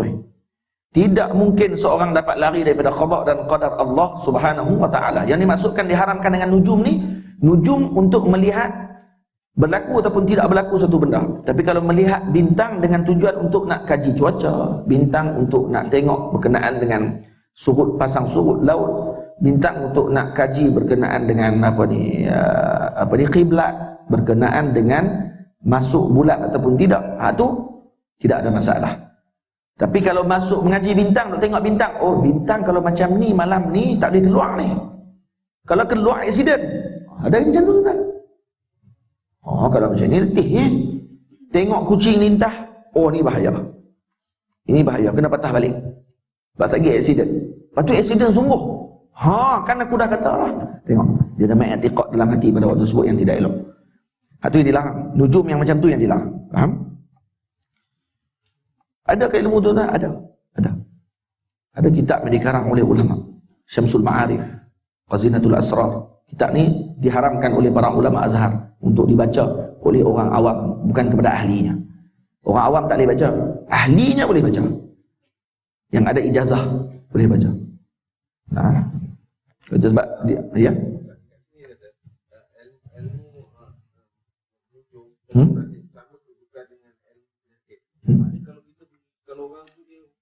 Kalau orang tu macam kena rasuk orang tu, kita pergi darul syifa ke Ustaz, tak termasuk dalam ini. Tak termasuk. Dia maksudkan di sini pada ilmu nujum ni, tadi kan disamakan ilmu fardu ain seperti makanan, diperlukan selalu. Ilmu fardu kifayah seperti ubat. Ilmu nujum ni seperti penyakit, sebenarnya bukan seperti ilmu penyakit. Ni sebab tu saya kata ni terjemahan ni kurang tepat ni. Patutnya ilmu ni seperti penyakit. Kadda disebut itu, bukan ka'ilmid da, kadda, seperti penyakit terus. Dia macam penyakit. Maksudnya nak kena elakkan daripada perkara tersebut. Itu makna dia. Baik. Sebab kalau ni kau dia orang faham macam tu lah. Seperti ilmu penyakit, betul? Orang pergi jumpa doktor tu kan nak buang penyakit juga tu. Orang pergi jumpa Darul Syifa apa semua untuk nak buang jin apa semua sekali tu kan. Tu kan macam mana? Ada, bukan tu makna dia. Ni dengan maksud penyakit, bukan ilmu penyakit. Buang ilmu tu. Jangan buang tuan-tuan. Jangan buang. Kitab orang jangan potong. Adab dengan kitab, kita duk mengaji kita adab ni. Sebab adab dia macam mana nak buat?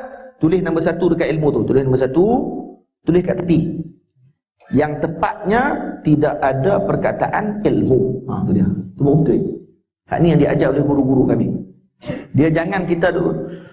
Ni kedudukannya dengan ilmu penyakit. Ada ilmu penyakit ni tak betul ni. Yang betulnya penyakit, bukan ilmu penyakit. Dia pun pergi ambil pen, syuk. Lepas tu dia ambil pula dia ambil pula liquid, bubuh pula.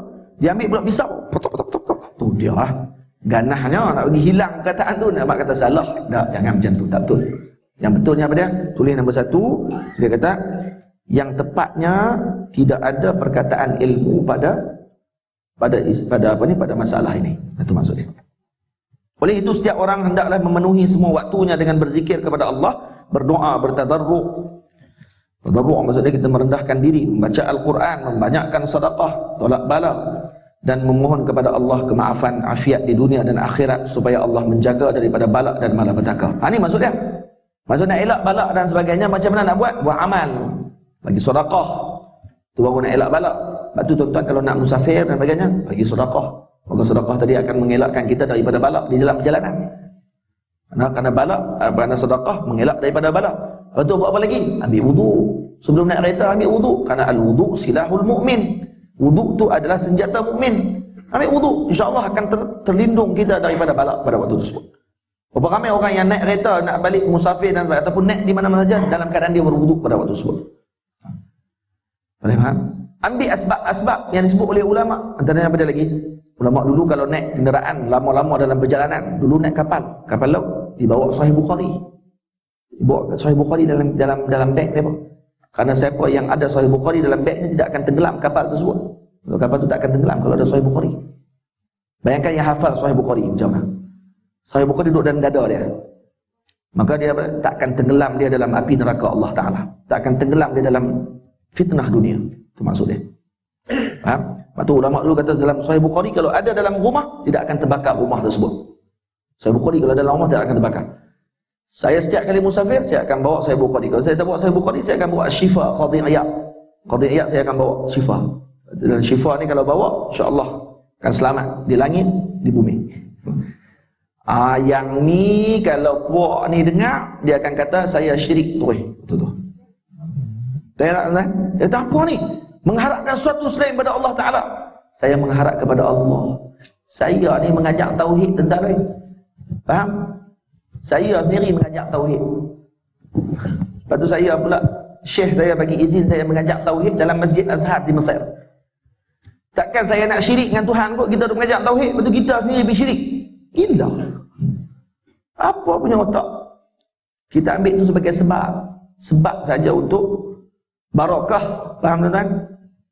Tuan-tuan makan sakit, waktu sakit pening kepala, makan Panadol. Habis tu tuan-tuan kata Panadol tu yang bagi lega.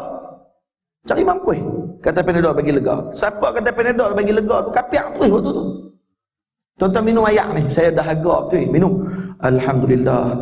Air inilah yang menghilangkan dahaga saya. Mampu waktu tu. Kafir tu pada waktu sebut kalau kata sebut dengan i'tiqad. Kalau sebut dengan i'tiqad air yang menghilangkan dahaga, kafir. Karena yang menghilangkan dahaga bukan air, yang menghilangkan dahaga Allah. Betul tak kan? Habis itu yang menyelamatkan kita dalam kenderaan kita siapa dia? Allah. Kalau Nabi tak sebut dalam hadis al-wudu silahul mu'min, wudu tu senjata bagi mukmin. Yang lindung kita wudu tu kan? Yang lindung kita Allah. Faham? Tu senang kan kalau ada akidah kan senang. Ni duk bimbang orang duk buat syirik, takut orang buat syirik. Dia kata bukan apa, saya bimbang takut jadi syirik. Bimbang apa lebih-lebih? Bimbang benda yang tak patut bimbang. Ni masalah kan? Dia kata tak nak saddu zari'ah, nak menutupi lubang-lubang melakukan kesyirikan kepada Allah. Macam cara tembak tu. Rupanya dia tu ahli tauhid. Tuan-tuan kalau orang nak saddu zari'ah ada syarat dia. Syarat dia kalau kata memang tahakkuk ataupun zon yang kuat bahawa orang tadi memang betul akan gelincir. Tapi kalau tidak ada perkara tersebut, tidak ada masalah. Syarat satu syariah pun tak tahu. Faham? Itu bukan pembicaraan kita. Ni apa yang kita kena buat yang ni. Antara kurniaan Tuhan terhadap doa ialah tiada halangan untuk dimakbulkannya. Jika bala itu sudah ditakdirkan, pasti akan menimpa dirinya. Allah akan meringankan dan mengurniakan kesabaran kepadanya berkat doa itu. Itu orang akan tanya, Ustaz, bukankah doa itu akan mengurangkan ataupun mengelakkan bala? Kata, ya, saya doa dah Ustaz. Saya dah wuduk dah. Macam Ustaz kata, tapi saya accident juga baru ni. Patah kaki saya Ustaz. Patah kaki saya. Baik, kita tanya balik, apa perasaan waktu patah kaki itu? Sama tak perasaan kalau tidak ambil wuduk? Tak sama, tuan-tuan. Takkan sama. Dengan orang yang tidak ambil wuduk, dengan orang yang ambil wuduk dan patah kaki dia. Tak sama. Dia akan lebih redha dibandingkan dengan orang yang tidak mengambil seperti yang disebut oleh Nabi SAW. Faham? Sebab tu kalau kita dah sedekah, kita dah ambil wuduk, kita dah buat macam-macam ni, accident juga. Keadaan ketika accident tersebut tak akan sama seperti mana orang yang mana tidak mengambil wuduk dan tidak bersedekah. Orang yang berdoa, dia doa kepada Allah, ya Allah, berilah saya, elakkan saya daripada balak ya Allah. Kena balak juga. Sebab tak boleh nak elak. Tapi bila kena balak tersebut, Allah akan kurniakan kelebihan pada waktu itu. Iaitu apa dia? Sanggup sabar menahan balak tersebut. Itu paling, itu nikmat lah tu. Nikmat tu kan. Daripada tidak sanggup menahan balak, diberikan kesabaran pada waktu untuk dia sanggup tahan. Itulah nikmat dia tu. Itu saya sebut sini. Antara kurniaan Tuhan kepada doa ialah apa dia? Tidak ada halangan untuk dimakbulkan. Tapi kalau sudah ditakdirkan, pasti akan kena. Cuma bila kena, Allah akan ringankan dan mengurniakan kesabaran kepadanya berkat doa itu. Itu kan makna dia. Faham kan? Itu maksud dia. Lepas tu jangan tinggal, sebab tu jangan tinggal, tuan-tuan. Jangan tinggal. Tuan-tuan kalau nak bawa kereta laju macam mana pun, bos Sahih Bukhari lah kereta. Lepas tu kena AES. Lepas tu bayarlah 300 bulan kan. Jangan buat macam tu, jangan buat itu. Tapi kadang-kadang kami ni macam ustaz-ustaz ni kadang-kadang tu keluar lambat, paksa penderah. Bos Sahih Bukhari lah kata benar.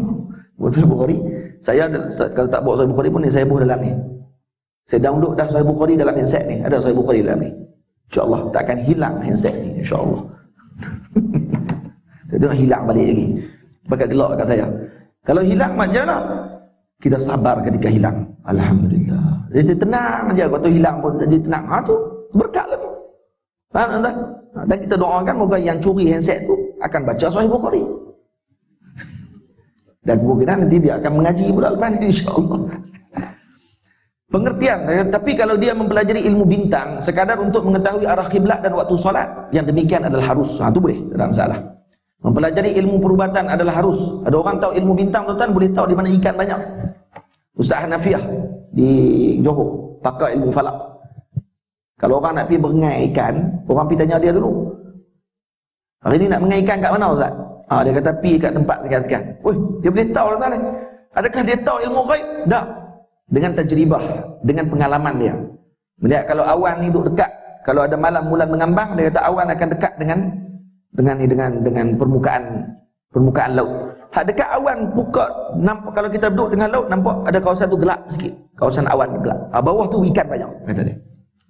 Duduk kat situ, mengai. Mana? Nak tengok terik kelawak. Dia pun nak ambil terik kelawak tu, duduk di atas terik kelawak.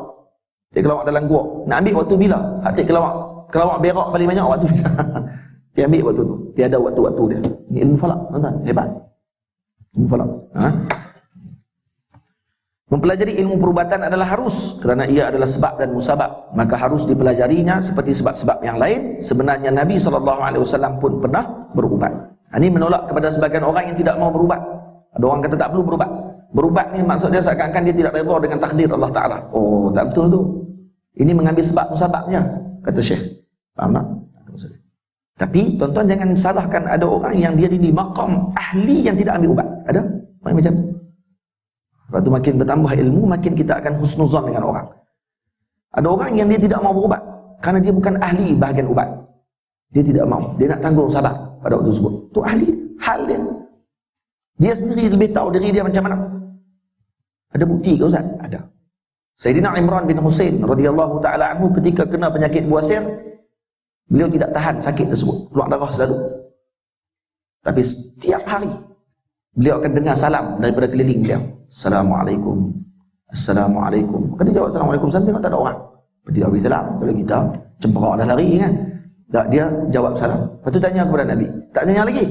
Kemudian dia berubat. Lepas berubat, lega buasir dia. Lepas lega buasir, tak dengar lagi salam. Maka tanya dia kepada Nabi, ya Rasulullah, ketika saya sakit dulu, selalu dengar salam. Siapa yang bagi salam? Ketika saya dah lega ni, tak ada orang bagi salam lagi. Kata Nabi, itulah para malaikat Allah.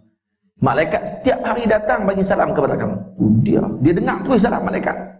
Ini wali Allah Ta'ala di kalangan para sahabat. Tapi lepas kamu lega, maka tak datang lagi. Sebab kamu dah tidak menanggung sabar lagi pada waktu itu. Maka malaikat suka ketika kamu sabar. Selepas tu dia kena lagi penyakit buasir. Dan dia tak berubat lagi lepas tu. Sebab apa? Sebab nak dengar salam malaikat setiap hari. Faham tuan-tuan? Ini ahlinya. Kita tak usah buat kemah lah. Sakit kaki kena gaut, lepas tu buat kemah. Tak mau. Tak mau berubat. Saya ahli tasawuf. Saya wali Allah Ta'ala. Lepas tu duduk dalam rumah, teruk. Nak cari mampu. Pergi hospital lah, ambil ubat. Kamu bukan makam dia. Kamu makam, kamu duduk menjerit, bukan berzikir. Menjerit, duduk dalam hospital. Pergi berubat. Dia duduk menjerit seorang-seorang, lepas tu duduk buat dia macam sufi. Macam dia wali. Padahal dia dia sedar diri dia tu siapa. Faham tuan-tuan? Tu makna dia. Sakit kepala sikit pun dah buat pening teruk. Sebab tu Sayyidatina Rabi'atul Adawiyah, waktu ketika ada seorang perempuan sakit kepala teruk, kemudian dia balut kepala dia dengan pembalut. Dalam pembalut dulu, orang zaman dulu tak ada koyak. Dibubuh dalam pembalut tu ubat-ubat. Tak dekat kepala, balut. Kemudian buat teruk. Lepas tu kata Sayyidina Rabi'atul Adawiyah kata apa? Hebat kamu, dia kata. Waktu sakit nak tunjuk sangat sakit. Waktu kamu sihat, kamu tunjukkan nikmat yang Allah Ta'ala bagi kat kamu. Dia. Maqam dia lain tuan-tuan. Kalau kita Nabi tu nak buat macam mana? Dah sakit pakai koyak, terpaksa tunjuk jugalah kata kita ni demam. Lepas tu kita pun dalam rumah dia buat teruk. Aduh. Buat macam mana dia tak, memang tak larang.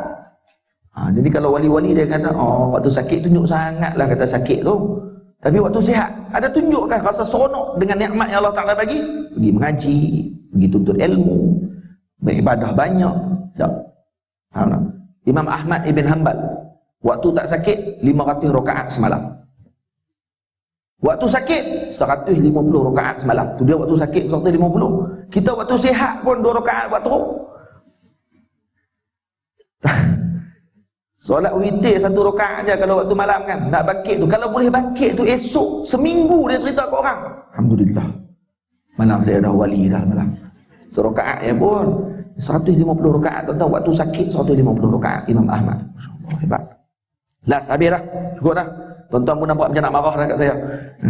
Ada orang meriwayatkan bahawa Imam Syafi'i yang dirahmati Allah pernah berkata, ilmu itu ada 2, ilmu fiqh bagi keagamaan, ilmu perubatan bagi tubuh badan. Al-ilmu ilman, ilmu fiqhi lil abdan wa ilmu tibbi lil ilmu fiqhi lil adyan wa ilmu fiqhi lil abdan. Ilmu fiqh untuk agama, ilmu perubatan untuk tubuh badan. Maksudnya kedua ilmu ni perlu. Maksudnya dua ilmu ni perlu. Sebab orang kalau nak mengaji, kalau tak sihat, tak iri juga tuan-tuan. Dia kena sekali. Mengaji agama kena sihat. Kena reti, tahu jaga kesihatan tubuh. Itu maknanya. Adapun huraian terhadap sesuatu ilmu itu merupakan ciri penjelasan seseorang mengenai ilmu tersebut, dan ilmu fiqh itu adalah ilmu yang mengetahui kehalusan ilmu. Abu Hanifah rahimahullahu ta'ala berkata, ilmu fiqh itu ialah ilmu mengenali diri, apa yang baik baginya dan apa yang buruk baginya. Dan beliau berkata, tidak ada pada ilmu itu kecuali untuk diamalkan. Mengamalkannya ialah dengan meninggalkan kepentingan sekarang, iaitu dunia, untuk kepentingan akan datang, iaitu akhirat. Oleh itu sewajarnya manusia tidak melupai dirinya, apa yang bermanfaat dan yang mudarat bagi dirinya ya, di dunia dan di akhirat, maka diambil apa yang bermanfaat baginya dan menjauhi apa yang memudaratkannya, agar akal dan ilmunya tidak menjadi saksi ke atasnya. Ke atasnya maksudnya akan menjadi saksi buruk ke atasnya. Bila sebut ke atasnya maksudnya dia akan menjadi hujah. Dia akan mendakwa kita di depan Allah Ta'ala bahawa kita tidak menggunakan ilmu di tempatnya. Itu maksud ke atasnya, sehingga menambah seksanya. Tapi kalau kita gunakan, maka ilmu itu akan membantunya pada waktu tersebut. Akan membantunya. Akan jadi apa? Jadi pembela kita. Kami berlindung dengan Allah daripada kemurkaan dan balasannya. Sesungguhnya banyak ayat Al-Quran dan perkabaran yang sahih dan masyhur tentang kelebihan ilmu dan ketinggian. Tapi kami sengaja tidak menyebutnya untuk meringkaskannya, dan tujuan untuk apa tuan? Tujuan untuk nak elak bagi orang kita boring baca kitab dia. Atau kadang-kadang ulama tulis kami ringkaskan karena kami tidak mau orang boring baca kitab kami. Karena tahu dah memang kita ni cepat boring. Dan nampak dah, tuan-tuan pun dah boring dah. Pasal kedua, niat ketika belajar, maka nanti kita akan sambung. Tuan-tuan tahu kenapa saya baca juga niat bab kedua? Karena guru-guru kami sebut, jangan berhenti pada bab. Jangan berhenti pada bab, masuk dulu dalam pintu, berhenti. Faham? Itu saya baca juga saat ini. Saya baca pasal kedua, niat ketika belajar. Berhenti kat situ. Kenapa? Masuk jugalah sikit. Jangan dudukkan diri kat depan pintu, takut kena halau. Faham? Jadi bila dah masuk, alhamdulillah, insya-Allah akan masuk nanti. Tentu tak akan jumpa ni melainkan dalam majlis ilmu. Tentu tak akan jumpa melainkan belajar dengan orang yang belajar dengan ulama. Faham? Asrar tu tuan-tuan akan cerita nanti kepada orang. Kenapa saya baca buku, kemudian saya berhenti selepas tu. Saya tak berhenti pada ketika hujung ni. Kenapa saya tak berhenti kat sini? Kenapa saya berhenti kat sini? Karena sini permulaan nak masuk bab. Saya tidak mau berhenti di pintu. Berhenti di pintu, tak masuk nanti. Tapi bila dah masuk, insya-Allah akan terus masuk ke dalam. Faham tak? Saya kata tu. Wallahu a'lam bissawab. Insya-Allah kita jumpa pada minggu hadapan. Tuan doa moga Allah Taala panjangkan umur kita dalam kebaikan. Tuan doalah selamat perjalanan saya balik ke Kedah. Saya terus nak pergi ke airport lagi. Terus balik ke Kedah. Tadi sampai pukul 9.30 pagi di Subang. Kemudian lagi akan balik terus ke Kedah insya-Allah. Datang ni hanya untuk tuan-tuan saja. Terus balik insya-Allah. Tuan doalah moga Allah Taala berkati perjalanan kita, diberikan rahmat dan maghfirah daripada Allah Subhanahu wa taala. Yang sakit di kalangan kita disembuhkan oleh Allah. Yang ada hutang di kalangan kita dilapangkan hutangnya tersebut, dimudahkan dia untuk membayar hutang-hutang tersebut. Yang ada masalah di kalangan kita diselesaikan oleh Allah Ta'ala. Yang ada masalah hubungan keluarganya, suami isteri dan suaminya, diberikan kebaikan dan kemudahan di antara suami dan isteri tersebut. Tidak ada anak di kalangan kita, diberi rezeki oleh Allah Ta'ala akan anak. Yang tidak ada bagi mereka ini kebahagiaan dalam kehidupan, diberi kebahagiaan oleh Allah Ta'ala dalam kehidupannya. Yang tidak ditambahkan ilmu oleh Allah Ta'ala, ditambahkan ilmunya, diberi keberkatan dalam ilmunya, dan diberi kebaikan kepada kita semua dunia dan akhirat. Aku qauli hadza astaghfirullahal azim li wa lakum. Assalamualaikum warahmatullahi wabarakatuh. Amin ya rabbal alamin. Assalamualaikum warahmatullahi taala wabarakatuh.